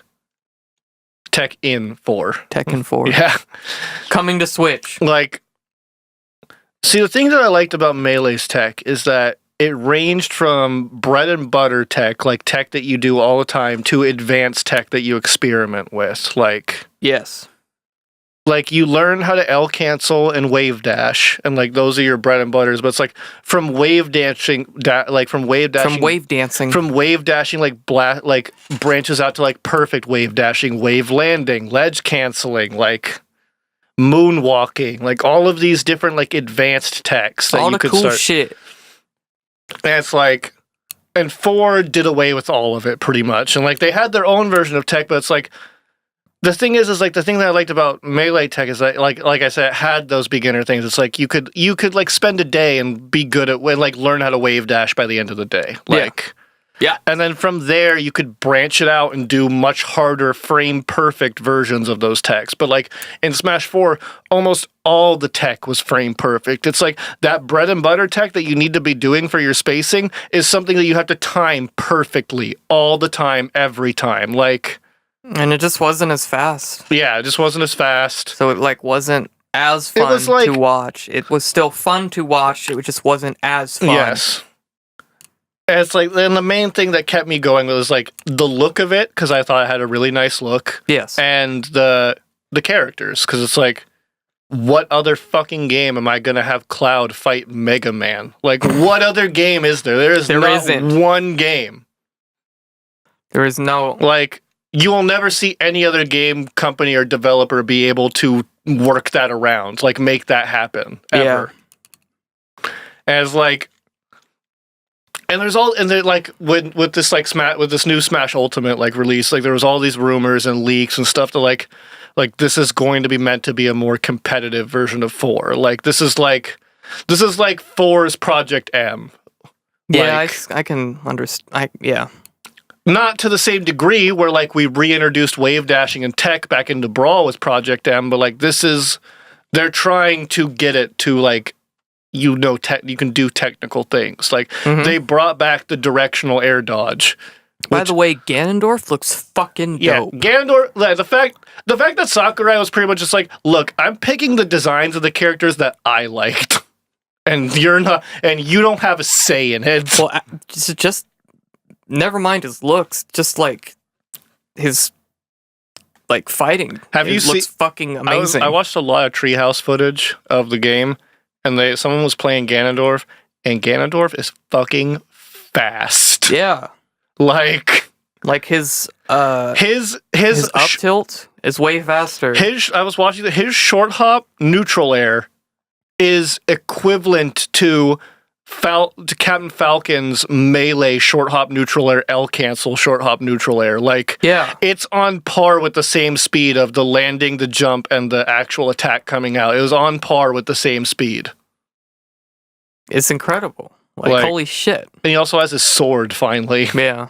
I love this Final Smash turns him into like the best iteration of Evil King Ganon. Mm-hmm. Like I never really liked the full-on pig or like warthog like design, yeah. but like the one that was kind of like part turtle, part pig, and he had these fucking big ass swords. Like that was the best one. That's what I like. That's what I like. But everyone's saying like this is supposed to be the more competitive 4, and like there was one dude who he's a known leaker. Like he was the dude that said like, hey, they're making Soul Calibur 6, and here's a character that they've never even introduced yet. And they fucking announced Soul Calibur 6 with the same character they never introduced. Like, the man has an in somewhere, and he's not saying it. Yeah. So, like, when he came out with his predictions for Smash 5, before it was called Smash Ultimate, he made very similar predictions, like, every character from 4 would be in it. He didn't predict that every character would be in it, but the fact that every character from 4 was in it, that was also I was like, okay, that's something. Yeah. And then he starts like naming the characters, like Snake's coming back, this coming back. It's like, I don't believe it, but okay. They came back. And then the one thing, I was reading his leak and I was like, yeah, that's not fucking happening. This whole leak is ruined because you've announced this. Everyone always says this every year, and it never fucking happens because Sakurai would never have that happen. The only way Sakurai would make that happen is if either Nintendo is holding him at gunpoint or Sakurai has given up on himself and he is actually going after the competitive market this time. And of course, after they show up all the shit, Sakurai's like, look, we have all these characters and we don't know how many we're going to bring in as new characters for Smash 5, but here's this one. And then it's like, and it cuts to like Samus, Mario, and Mega Man, and they're walking in a ship, and like, the second I saw Samus, I was like, he did not. Like the second I saw Samus, I was like, there's no way we live in this future right now. I was like, we live in Bizarro world. And of course, Mega Man gets taken away and gets fucking stabbed to death. And then Mario gets his back broken. And Samus turns around and the goddamn man himself is there. Fucking goddamn Ridley. Ridley and his too big ass comes out and like when he pops out and like holds Mario's hat, like I don't know if many people noticed this, but like it slowly faded onto Sakurai and he just said, never ask me for anything ever again. Too bigly. And fucking Ridley is in the game. The one thing, like when I read that leak, I was like, okay, I can't believe this leak anymore because Ridley will never be in the game. Sakurai has said every game he will never put this guy in the game, and then he put him in the fucking game. And it just tells me that like, yes, Sakurai loves his game, but this is more so like, I feel like the fans of Nintendo are like, look, dude, we hold you in such high regard, but it's time for you to do what you did one more time. It's time for you to get back on that saddle and create another happy accident. But So I have a theory, since Sakurai is fucking caving on shit now. Another one that everyone has been wanting is Gino. And since they got Cloud, and Sakurai's caving because he put fucking Ridley in the fucking game, and how in Smash 4 there was a Gino costume. There was? Yeah, there was. For who? It was DLC for Mii Fighters.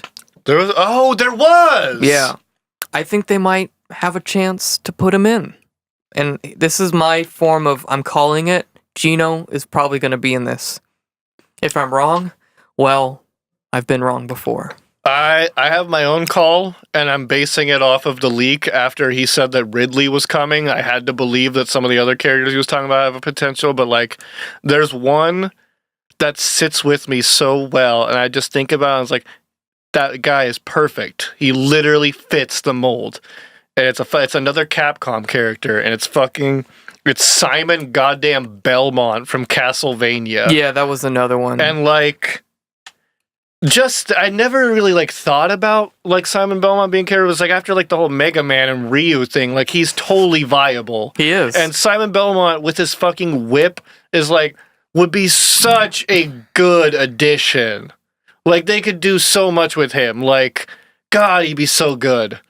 But, like, some of the fucking changes that they've made, like, when they had the Invitational tournament, a lot of there were more Melee players than 4 players, which was interesting to me. They wanted to bring them together. None of the Melee players did well. All the Melee players got their shit rocked, honestly. Yeah. Mango got fucking demolished, and you could tell on his face that he didn't give a shit. His smile and optimism. Gone. He's like, all right, I'm here. He's probably never getting... Did you hear why he's probably never getting invited back to another Invitational? No. I'll tell you after. This is fucking incredible. Oh, okay.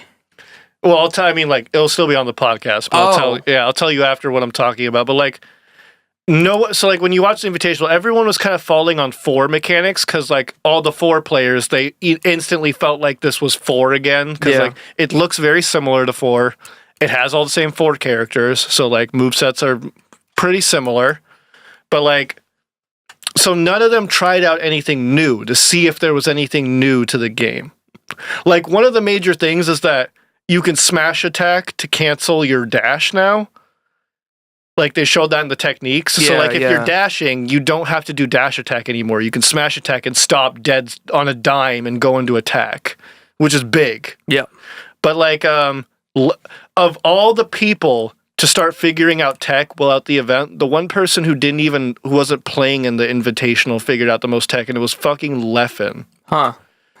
Like, Leffen... I didn't even know, like, he'd be there. Leffen was on for a good part of the treehouse, and he was playing with Zero. And Leffen, the whole time, was labbing the game. Like, he wasn't playing to win. He was playing to learn tech that wasn't there yet. Yeah. And Leffen learned something that could be a goddamn game changer for Ultimate. Oh, yeah? He learned that it's not just smash attack that you can act out of dash now. It's anything. So like, he learned that if you're dashing, if you let go of the stick and input anything, like a tilt, a grab, like, specifically like a tilt. That's what got me going, as a tilt. It'll act out of dash now. Okay. So you can, and also he discovered there's a form of dash dancing back, because when he's fighting Zero, he's dash dancing. Like, not melee speeds of dash dancing, but like, you know, 4, you couldn't even fucking do it unless you were fucking murdering the controller and it wasn't viable. Yeah. This one, he's outspacing Zero with his dash dancing. Like, I saw that when they did the Invitational, someone was doing that, but like it looked slower, but I wasn't sure if that was what they were actually doing, but yeah. And it's like they weren't like, but like the thing that I saw in turn is like they weren't extrapolating on it. It's like they almost did it by accident, you know? Mm-hmm. Well, like where Leffen was like, oh, I can do that? I'm going to try to figure this out. And like there was the shit that he was doing as Cloud where he was dash dancing, and Zero, thinking it's 4, is like spacing out the Cloud's attacks, but then he goes from a dash straight into a down tilt, which is like a Cloud's like sliding kick. So it's like, it was almost the equivalent of like a wave dash forward attack punish. I see now. Okay. Like, Okay. and like apparently you can immediately like do turnarounds out of dash. So like you can be dashing and then do an immediate like turnaround like pivot attack or a pivot grab. Awesome. That's pretty cool. There's someone discovered a form of wave landing, but it's not slidey. Like someone was playing Donkey Kong and they realized like at the right moment, if you directional dodge onto the stage, it does something. I wasn't really paying attention and they weren't explaining it because like they're labbing it as well at the same time. But like Leffen was discovering some shit that makes me pretty excited. Like for Ultimate. I have a lot of mixed feelings because like, yeah, all of the previous characters are in and that's pretty cool.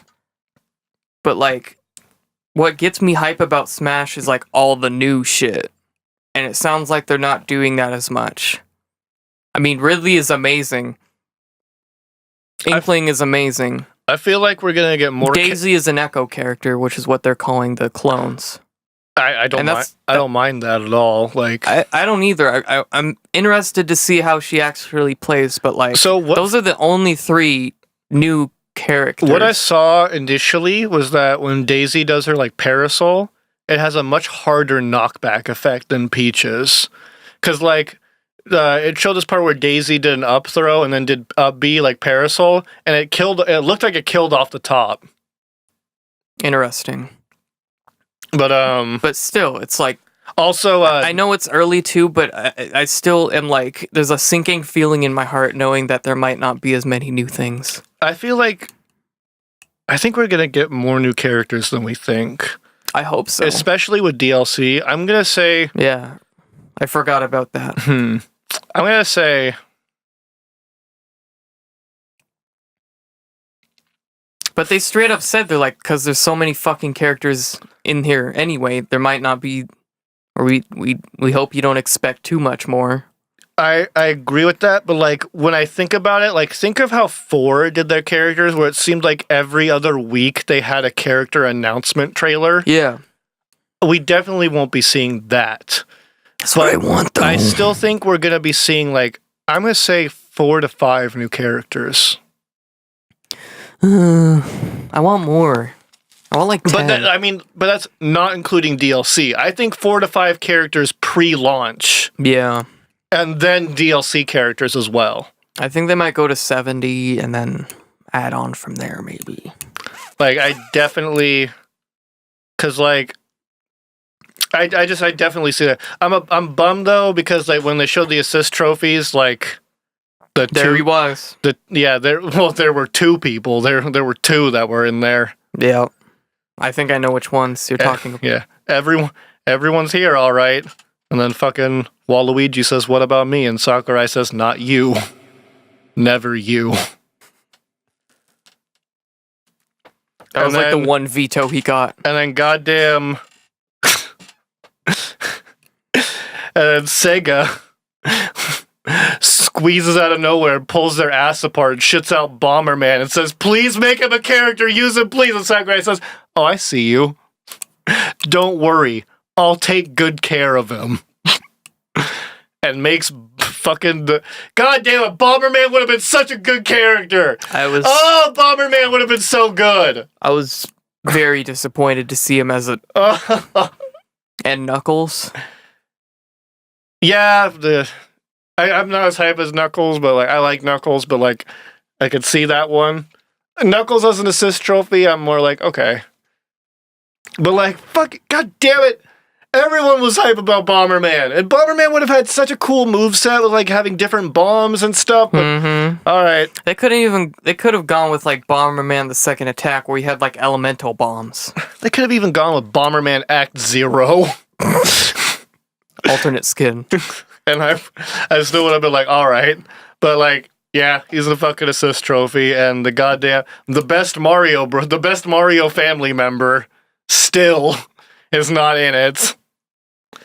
He's my favorite meme picture is it's the final scene to Fast 7, you know, the one where Vin Diesel is looking at Dead Paul Rudd and then they drive in the opposite directions. And Vin Diesel's like, "You always be my brother." It's Wario is Vin Diesel and Waluigi is Paul Walker. And when they're driving away, it's these two signs. One of them says Smash Ultimate, the other one says Mario Tennis Aces. Fuck. It was fucking amazing. Oh But my like, God damn it, yeah, that's how soccer had to be. Everyone is like, we want Ridley. He'll never put Ridley in, and then he puts Ridley in. But like, now Waluigi's become the new Ridley. He's like, all right, we could put Ridley in, but at a cost. You must replace him. Someone has to take his place of never released in the game. And Waluigi raised his tennis racket and said, I'll take the bullets. Oh no. God damn it. But Fucking, I'm saying my only guess is Gino. I'm saying 4 characters before launch. I don't know what the other 4 might, or the other I'm 3. calling Simon Belmont. That seems like a really likely one too. It's very likely. I don't know. He hasn't really. Usually he does like one character that's kind of like out of fucking nowhere. No, I feel like his out of nowhere character is going to be DLC, or he's Maybe. going to have 2. Or maybe Ridley counts as that. Yeah, I feel like Ridley was his first out because everyone he said every like fucking year, I'm not doing this. Like, Maybe he got just the last death threat. So like, I know where you are. I'm gonna kidnap your wife and kids if you don't put Ridley in. I don't know. And you know the girl who plays Rey in the new Star Wars? Daisy Ridley. Yeah. Now they're both in. I loved that Tumblr post where it's like, I don't remember the chick from Star Wars. All I know is she has the name of 2 characters that'll never be in Smash. And then it was a follow-up post. It's like, well, I guess I'm eating my fucking face. But god damn it. Snake. He's back. Snake's back. You know what? Also, remember how we said earlier that like David Hayter needs to come back? Yeah. He did. He did. Don't worry. Sakurai went to Konami. He didn't pull out a gun or anything. He just walked in and said, I'm taking Snake. Snake is mine now. He's mine. And Konami said, yes, sir. Thank you, sir. Thank you for gracing us with your presence, sir. And as Sakurai was leaving, he's like, oh yeah, David, come on. And David just gets out of his little doghouse in the Konami estates. He just like runs like a dog. Yeah. He's like, I'm giving you a new home. Thank you. I owe you my life. That'll show that fucking neighbor, Keither Sutherland. But Suck on that. Keither Cuckerland. But the one thing I noticed about Snake that I immediately don't like. I know what you're gonna say. You do? Mm-hmm. Where'd that ass go? Damn it! You beat me to it. I was gonna put the reverb on it. Snake had a goddamn juicy booty in the entire Metal Gear Solid series, including, and that booty was actuated in Brawl. But something's happened in Snake's 10 years. He shitted. Where'd it go, Sakurai? He shitted too hard. Where'd that ass go, Sakurai? Poop is stored in the cheeks, just like pee is stored in the balls. And Sakurai said, dude, way if we pee from butts. But I don't know, fucking I had the same feeling with 4. I was like, okay, 4, it's not gonna have the same tech as Melee, but it looks like it's gonna have something. It looks like they're focusing on the competitive, and I was not completely wrong, but like it wasn't to the degree that I expected it to be, the way they were like doing things. But like the way they did it now, like announcing and showing off the game with a tournament, trying to integrate a ton of the Melee community. They're trying. Like, they're definitely trying, but like, I don't know, it seems Notice like how Hungry Box wasn't there. good. You're gonna say why Mango was not gonna be invited. Oh, yeah. So none of the invitational players knew they were going to meet Sakurai. That was a surprise to them. Oh, And it was either before or after the tournament they actually got to meet him. And like they filmed it and such. And they went down every player.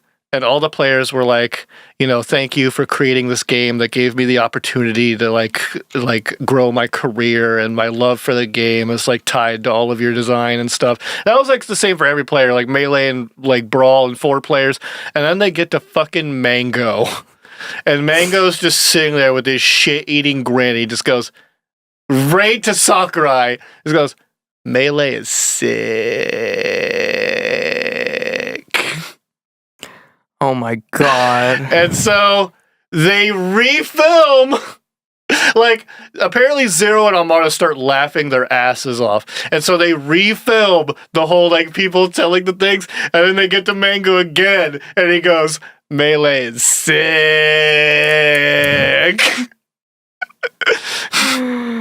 Oh, Mango. And, like, Zero and Armada are talking to him. And they're, like, laughing. And, like, Sakurai is fucking there. And Time's like, why did you say that? And Mango's like, didn't Sakurai stop personally developing Smash after Melee? Like, didn't he come back for 5? And then Mango or like, for the Zero and Armada like, dude, you're a fucking idiot. So he's probably never getting invited back. Mango, go home and beat your wife. Oh my god. It was so funny.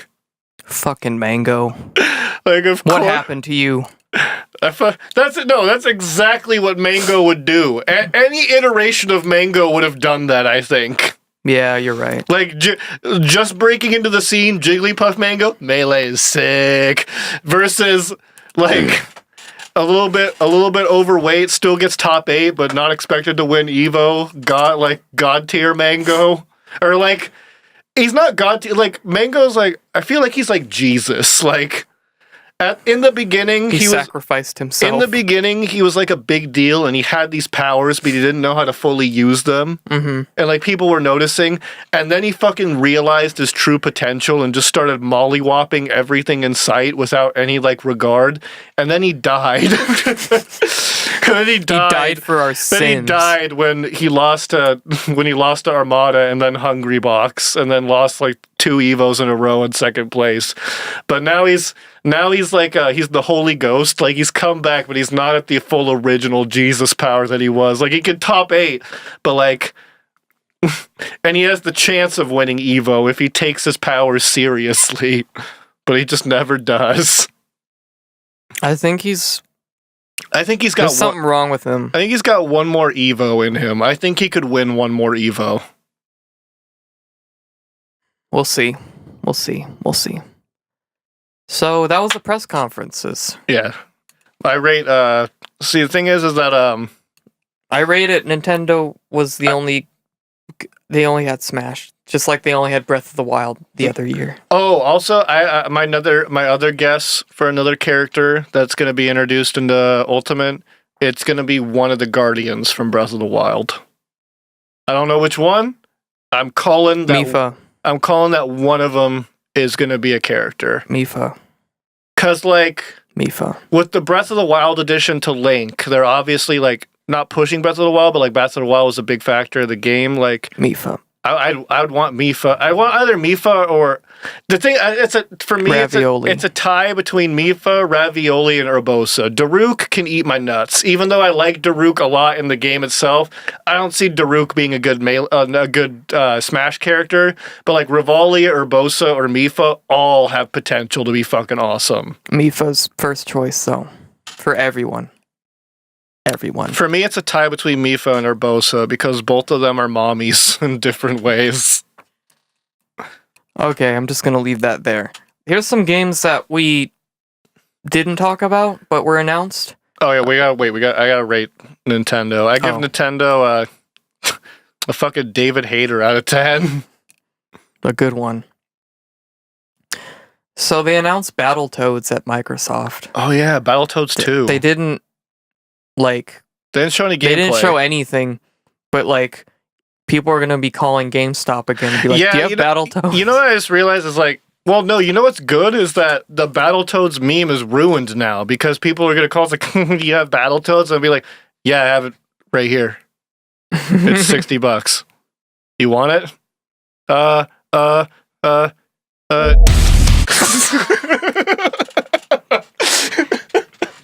I ever told you the cum pills call that I got when I worked at GameStop? No. So I got this prank call at GameStop once, and whenever I get the prank call, I never like hang up the phone immediately. I always play along because like, why the fuck wouldn't you? Honestly. And I get this call, and this kid had to be no more than like 7 or 8 years old. Like he just had an elementary school voice. Like you know that voice. Yep. And just like, I do my bit, like, I don't know, pre-order Battlefield Battle Royale at GameStop. This is Jake. How can I help you?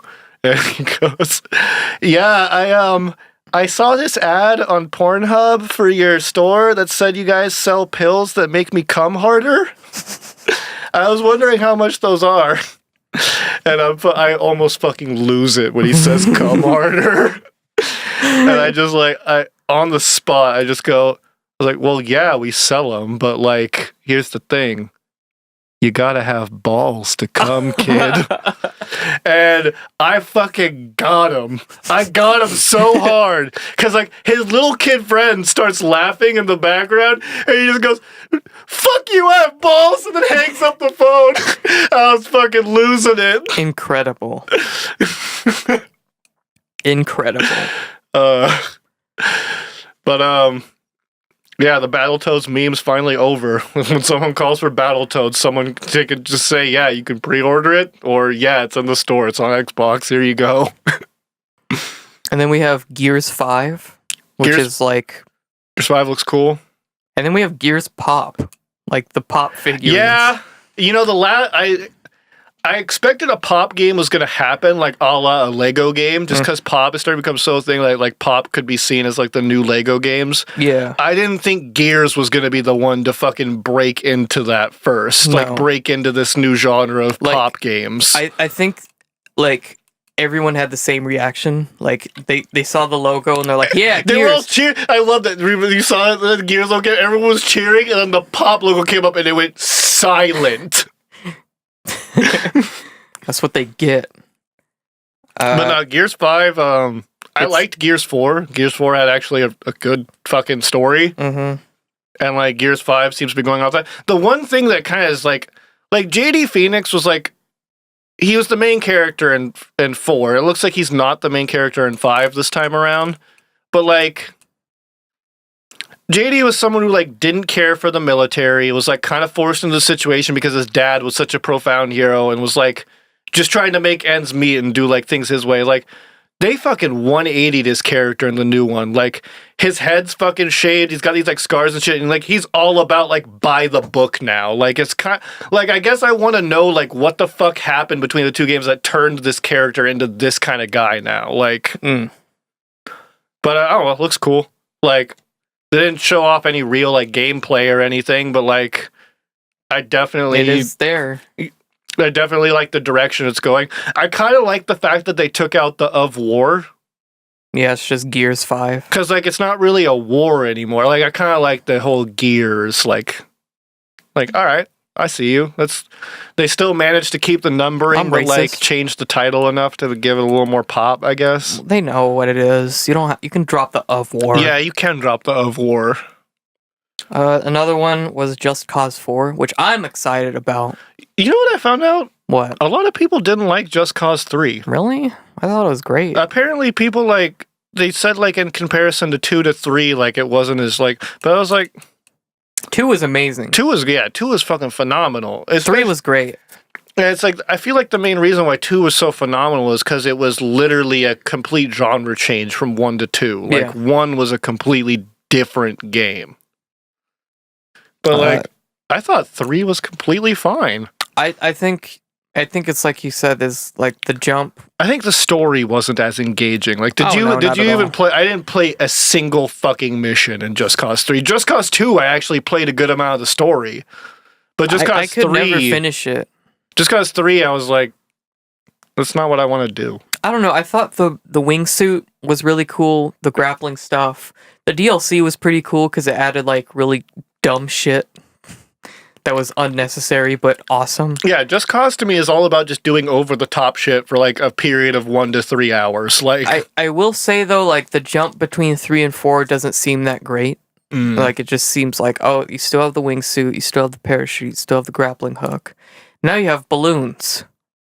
yeah. I don't know. We'll see.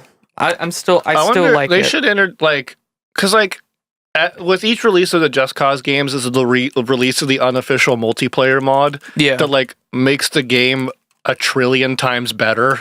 I know, and they just haven't done You'd that. think that you'd think that with this fourth one they'd just like integrate multiplayer into the game, No, make it yourself if you're so smart. which apparently the modding community said, "All right, motherfucker, we'll do it every time, and we'll get just as much recognition." Yep. Like Just Cause 2 multiplayer, like I could still play that right now. Like that shit is that fun. It's like it's literally fucking 100% chaos on every inch of the map. Yep. Like it's genius. And also like the fact that since it was an unofficial multiplayer mod, you had access to kind of like developer controls, Yeah. or like they gave you access to certain developer controls within the rules of like making it air quotes fair in multiplayer. Like you didn't have the kill someone button, but like you had the best button. I think the best addition to that fucking game, which was the speed up button. Yeah. So like when you're driving and shit, you just had this button that's just like, hey, do you want to go from like the top speed, which is like 200 miles per hour, to like 2,000 miles per hour in less than a second? And it worked for every vehicle. So it's like you're just going normal pace, and then it's just like, That was a joke just for me. Just I'm not like, the best part is it was me and like Garrett playing, and we were on this like tankered ship that's going like 1 mile an hour. And I'm like, Garrett, I'm gonna press the button, and we like crossed the ocean in like 20 seconds. Like we were, and like the motion blur is just fucking going to the most extreme levels. It's fucking beautiful. Like what the speed up button is one of the most beautiful additions to Just Cause. good. But yeah, I mean, I feel like they should just put it in at this point. They'd get so much more sales. They would. Mario Tennis Races. Mario Tennis Races Yeah. You can play It as looks Chain way- Shop. looks way better than the last Mario Tennis game. Yeah. Yikes. They're really pushing this one. They really believe in it. I'll play it. Fucking Mario Tennis. Like my favorite Mario Tennis is still the one on Game Boy Advance, but I like the GameCube one the best. I think I like the GameCube Advance, like the Game Boy Advance one, just because it was like that was probably like the first Mario, like Mario like that was the first like spin-off style Mario game I played that wasn't like Mario Party, you know. Yeah. And then like I don't think Waluigi was in the Game Boy version. I don't remember, honestly. We got But- Mega Man 11. Yeah, they showed nothing about that. Yeah, they did. They did? Yeah. No, I didn't see They shit. showed some gameplay. Well, that's it. Like, well, it wasn't that long, was it? Like, it was. I like, don't know. No, not really, but like, it's Mega Man, and it's still alive. This Capcom cares in some regard. Mm-hmm. So I do like that. It looks like they pretty much just took like Mega Man 9 or Mega Man 10 and gave it like 3D graphics. yeah, But it's like still the same 2D plane. Like, yeah. Thank God. I'm glad it's not a Mighty Number 9 I hope situation. it's hard as cocks. They gave him like 2 different abilities. We can like use a Mega Buster and like slow down time, Oh, okay. but you can only do that for a limited amount of time. I see. So they're trying to switch it up. They're not just trying to make the same game over and over and over and over again. Mm. So I don't know. I might play it. I might not. Either way, I'm gonna get a serious case of swamp ass. Oh, I don't know if you have that game on the list, but there's one game that I'm so goddamn excited for that like I knew nothing about, and I saw the trailer and I was like, why the fuck did I not know about this game? It's only coming out for Switch and PC. I thought that was the craziest thing. It's coming out for Switch and PC, and it just does not seem like a Switch game. It's fucking called My Friend Pedro. That was literally the next game on the list. Oh, really? My Friend Pedro, Bullets and Bananas. And holy shit, does that game look fucking amazing. It does. I like the part where you threw up a frying pan and then you shot it and the bullets reflected off the frying pan. So let me explain. Basically, it's kind of like Hotline Miami. If Hotline Miami instead of like just being about murdering people, it's about murdering people in the most stylish fucking way possible. Yes. Like everything the main character does is just so extra. Yes. Like just walking and jumping is so extra for this guy. Like he walks with like this saunter, like this grooving walk. If he jumps, he does like flips and spins and fucking just unnecessary extraness to everything. And it's like, oh, it looks so fucking good. It's like they showed everything that they needed to show. He was like dangling from a rope upside down, swinging down while shooting people on both sides. He was riding a skateboard and kickflipped over a bitch and shot him. Like, oh. And like the part where like he like kicks a frying pan up into the air and ricochets all the bullets off the frying pan. Like, fuck, that game looks so fucking cool. I'm stoked for it. Switch and PC. That game is if we just X the PC out, that game is Switch. Like, not a Switch game. Crazy. Awesome. I'm so hyped for that game. One that I'm personally stoked for is Super Mario Party. Yeah, Super Mario Party looks cool. Because it's not the fucking car game anymore. Yeah, I did. You can go where you want. I fell off of Mario when everyone took their own turn, when everyone took the same turn, and I didn't understand that. Fuck that. But now it's kind of like a return to form. So you know what's crazy is like Nintendo like showed off the tech they patented so long ago. Like they patented that multi-screen tech that they showed in the trailer, you know? Yeah. Like they do this thing where there's two separate Switch consoles and they're playing this one mini game and they set up the layout of the map by connecting the two Switch consoles, like just pushing them together and being like, all right, that looks good. And then they like fucking, like apparently Nintendo patented that type of like tech like a while back. That's interesting. And, like, that shit's fucking wild. Like, just like, I'm trying to think of how that shit works. Like how, there's so much like communication that has to happen between that, like to like be realized. Yeah. And it's like, that opens up so much more possibility for like multiplayer-esque games if like you can fucking like how many can you get up to? Like can you do like what if you had like fucking 4 of those things to like fucking like like what if there was like a drag racing game and you connected like them like lengthwise to create like the strip of road? That'd like, be sick. Honestly, holy shit. It's the like possibilities the possibilities are for that tech is crazy. We have Unravel 2.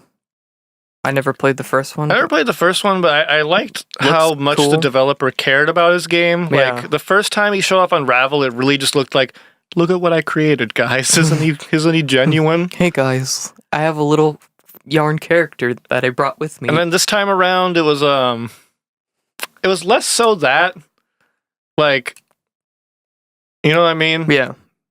It didn't like the game itself still looks very charming, but I didn't feel the charm of the developer himself, like being like. Just like shitting his pants mid yeah, like he was like goddamn excited about talking about his own game, and this time around, maybe like for the last couple years, he's been like he wanted to make sure that didn't happen again. Yeah, like so he took 3 Xanax before he went on stage. And then of course, like for the one game you least expected, they had to open up the developer console to fix the presentation. God damn it. We Happy Few.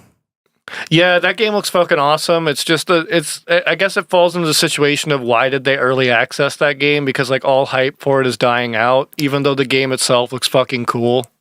I liked it before I knew it was like a survival type game.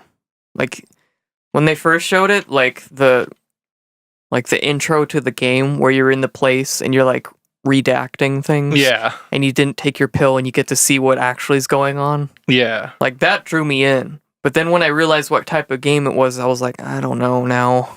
I've never watched gameplay of it apart from that one time. It's kind of survival, I think. It's Well, like you have a hunger meter and stuff? I think so. And like you're trying to avoid the happy police. And like See. I don't know. Maybe it's changed since then, but like I don't know. I thought it was going to be more of a story driven type thing. Yeah, that's what I got as the impression from when I first saw it. But nope. Oh well, I guess we'll know when that game finally releases itself, even though like 60 to 80% of the game has been playable for the last 3 years. I don't know. It's like I have a tough time for like those near AAA games like We Happy Few. Yeah. It's It looks like it might be AAA, but it's not. Like it looks like it could break into like being a big leaguer game, but like they Just decided won't. to release it early and it just kind of like degenerates the hype for it Yeah, I think that's like the double-edged sword of of early access. yeah, you lose hype. Like you have to have your game be as hype as possible before you early access it. Like I think it's kind of a situation where or like the game needs to feel like it's almost complete. Like yeah, like I don't know, never mind. Jump Force, oh fuck yeah, that trailer got me fucking going. Goku and Naruto fighting Frieza. And Luffy. In an American city with like an American flag. Like they're not. That is the one thing to take away from that is they're not in their original universes. They're in like what seems like is the world, the canonical world. Because like you see Naruto that comes up and you see just this fat American flag on one of the buildings. This is America. And then, see, I want the goddamn ending gotta be pretty hype because, like, after they showed Goku, Frieza, and Naruto and everyone, they show the one character that you don't think would be in a Jump Force game, which is fucking Shinigami and Light. I heard somewhere that they aren't actually playable, but they might. My guess is that Shinigami is playable and some of his special attacks involve Light using the Death Note. Maybe. I think they're one character. I don't think they're separate characters. Well, because like, if you think about Light, all you have to do to win is write the name. Write in the their death name, exactly. and it's like that wouldn't That's be why fun. that's why I think that you play as Shinigami and like some of it, like his special attacks, like how Goku has the Kamehameha or something. Like yeah, maybe it like jumps over to Light, like writing the name in the book, and like it just does a shit ton of damage or something. I don't know. But like, I don't know if it's shonen characters and it's called Jump Force. Then you know who I'm fucking waiting for to be shown. Because in that like graphical style, it looked very pretty.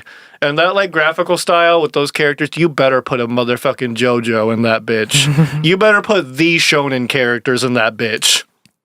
Apart from Goku, who's like Goku and Naruto, who are also the shonen characters. But like Time will tell. Jojo or Dio better be in that bitch.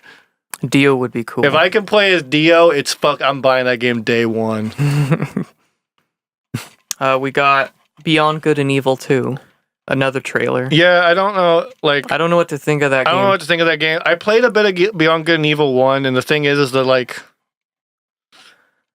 I should have played that when it came out because, like, it's a little dated when you're trying to play it now. Like, I couldn't really... Like, I liked the environment, I liked the characters, I liked the world. The music was fucking cool, but, like, there were just things about the game that felt dated that couldn't get me into it if I maybe, like, played it when it actually came out. Yeah, I feel that. But, like, Beyond Good and Evil 2, it's like they're saying the game's going to be co-op. The way they're showing the world looks like it's going to be pretty fucking big. Yeah. Like when they showed that in-engine size comparison of like, oh yeah, you see that big-ass statue over there? I'm gonna fly to it. And then he flies to it, and like the closer he starts getting to it, the bigger the fucking statue's getting, and the bigger it's getting, to the point where like the size of the character model is like a fucking speck on the statue itself. Like, if you haven't seen that, go see that shit. It's fucking incredible. Like, yeah. It's like here we're showing the sense of scale and how big the world is, and it's like, Jesus Christ, what is this game? But there's the thing, there's the problem I'm having, What is the game? They're showing cool characters. They're showing what could be a story. They showed that the main character from Beyond Good and Evil 1, Jade, is back. But She's what evil. is the game? I don't know. They're doing the Death Stranding shit where they just show trailers. Is it a shooter? Is it an adventure game? What's the goal here? What do you do? But you have this big ass city that's like the actual size of a city that you can go through. Cool. Cool. What do you do in it? My thoughts exactly. Like, ever since No Man's Sky, that question always comes up every time I see things that look cool, but you don't get a full scope of what you do in it. Every time. I like No Man's Sky's giving me that PTSD of what do you do? Exactly. Like, it's that was almost a huge like gamer moment. Yeah, it's almost like No Man's Sky created the demand of asking people, okay, but what do you do in the game? Yeah. What do you do? What do you fucking do? Like, time will tell. time will tell. The last one I had on the list was that new Pokemon. Pokemon Let's Go Pikachu Eevee. It looks cool. Like, here's my biggest concerns with it. Like, It's not a mainline Pokemon game. it's not a mainline Pokemon game, so you shouldn't be treating it as such. No. Like, you can't give a shit for everything because it's like, hey, we're testing out the Switch capabilities with this Pokemon game, but don't worry, once this is basically their control group. Like, they're throwing in some things that are similar, but they're testing the waters and they're testing the game engine to see if what direction they need to take the actual Pokemon title for Switch. Because it's like Because Pokemon's never been on home console. Like, an actual true Pokemon game has never been on a home console. No, and it's kind of like a combination of Pokemon Go, which you can integrate with that game. Like, if you go out, you can... Yeah. Apparently, they only go to the Go Park, and you can't, like, actually use them. Wait, what? You did not realize that? But you can battle people. Not... Can you only battle people with the Pokemon you get in the game? I believe so. That's just what I'm taking away from what I saw. Because, like, when they were showing, like, you can integrate your Pokemon with Pokemon Go, when he did it, it showed a little pop-up on the menu in both games. Like, let's say, like, I moved Dratini over. It didn't say Dratini was added to your Pokemon list. It said Dratini is now available at the Go Park. Well, maybe that's where you just go and get it. I'm trying to have hope here and be optimistic. When they showed... Because that's such a stupid fucking thing. They had some clips of the Go Park, and it seems like more of just like a collection where you can go and interact with the Pokemon that you caught from Go. Which, like... Here's the thing. I like/dislike that. And here's why. Like, I don't... This is going to sound weird. I don't think...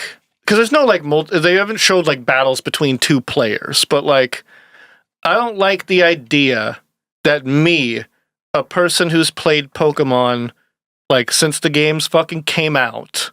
Like, enjoy the games, like, I've played through all the games and beaten them, collect, like, all the Pokemon that I want to collect.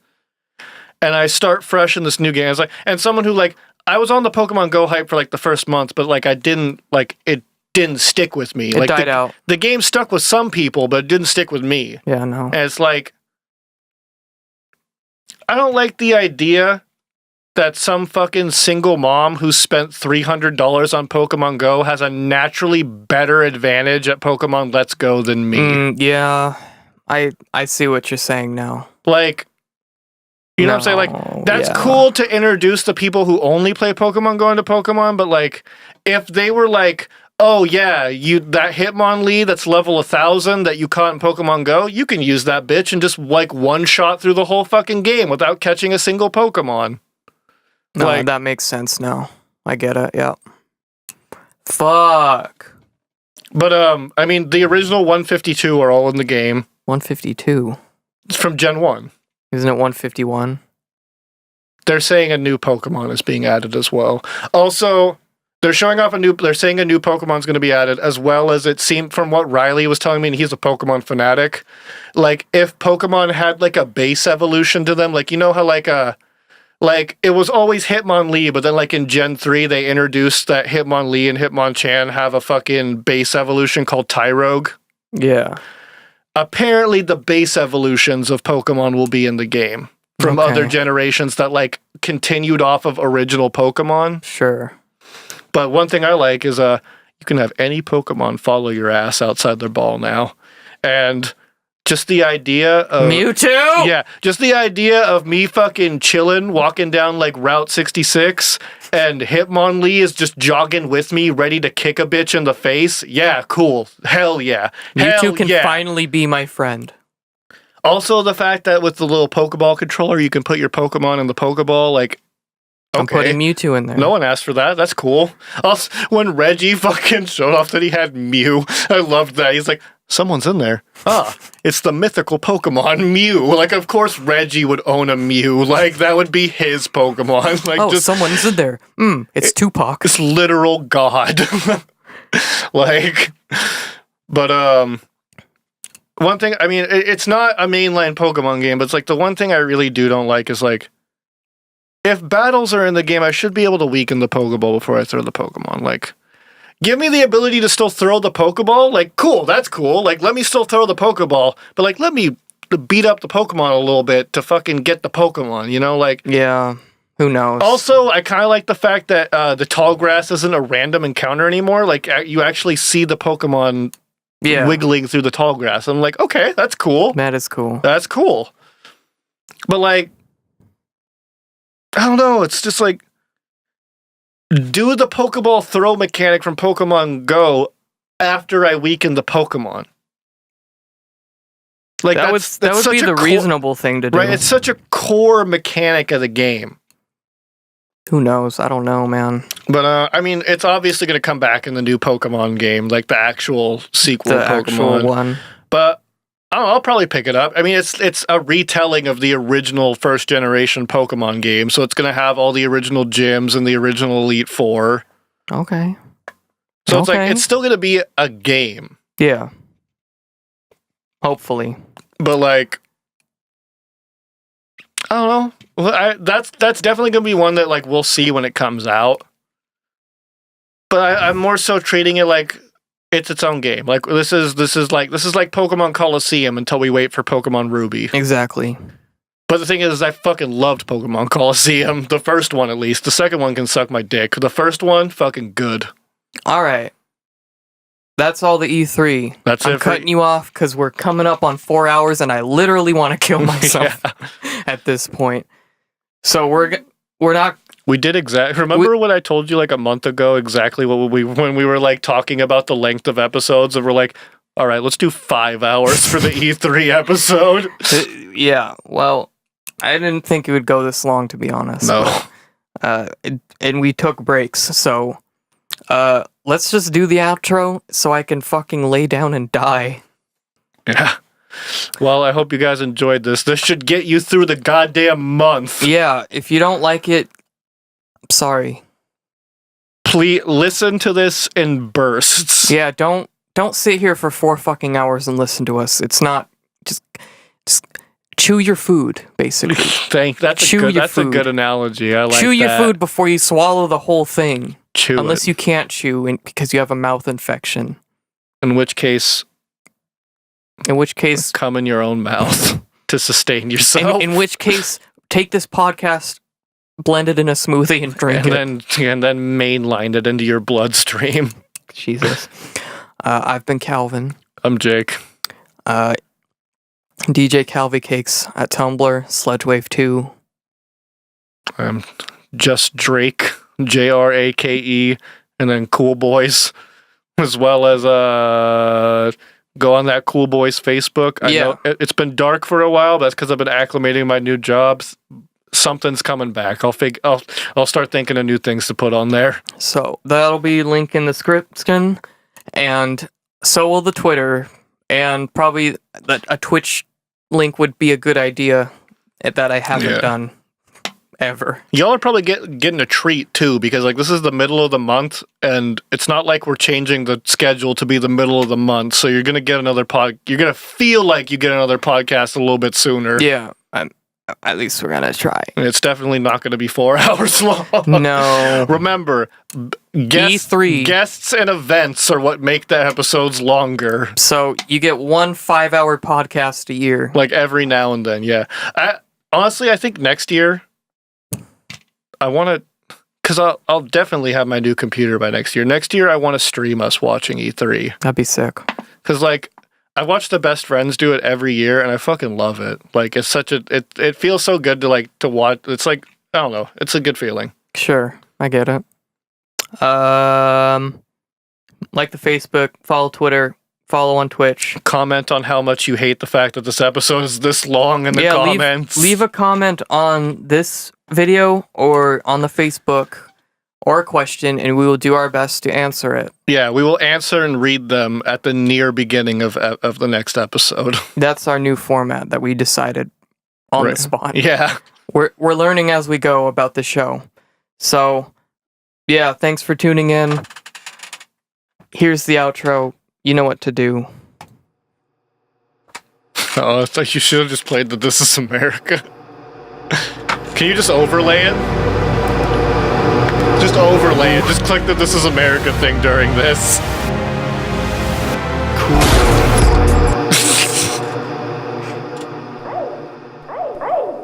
Look what I'm whipping now.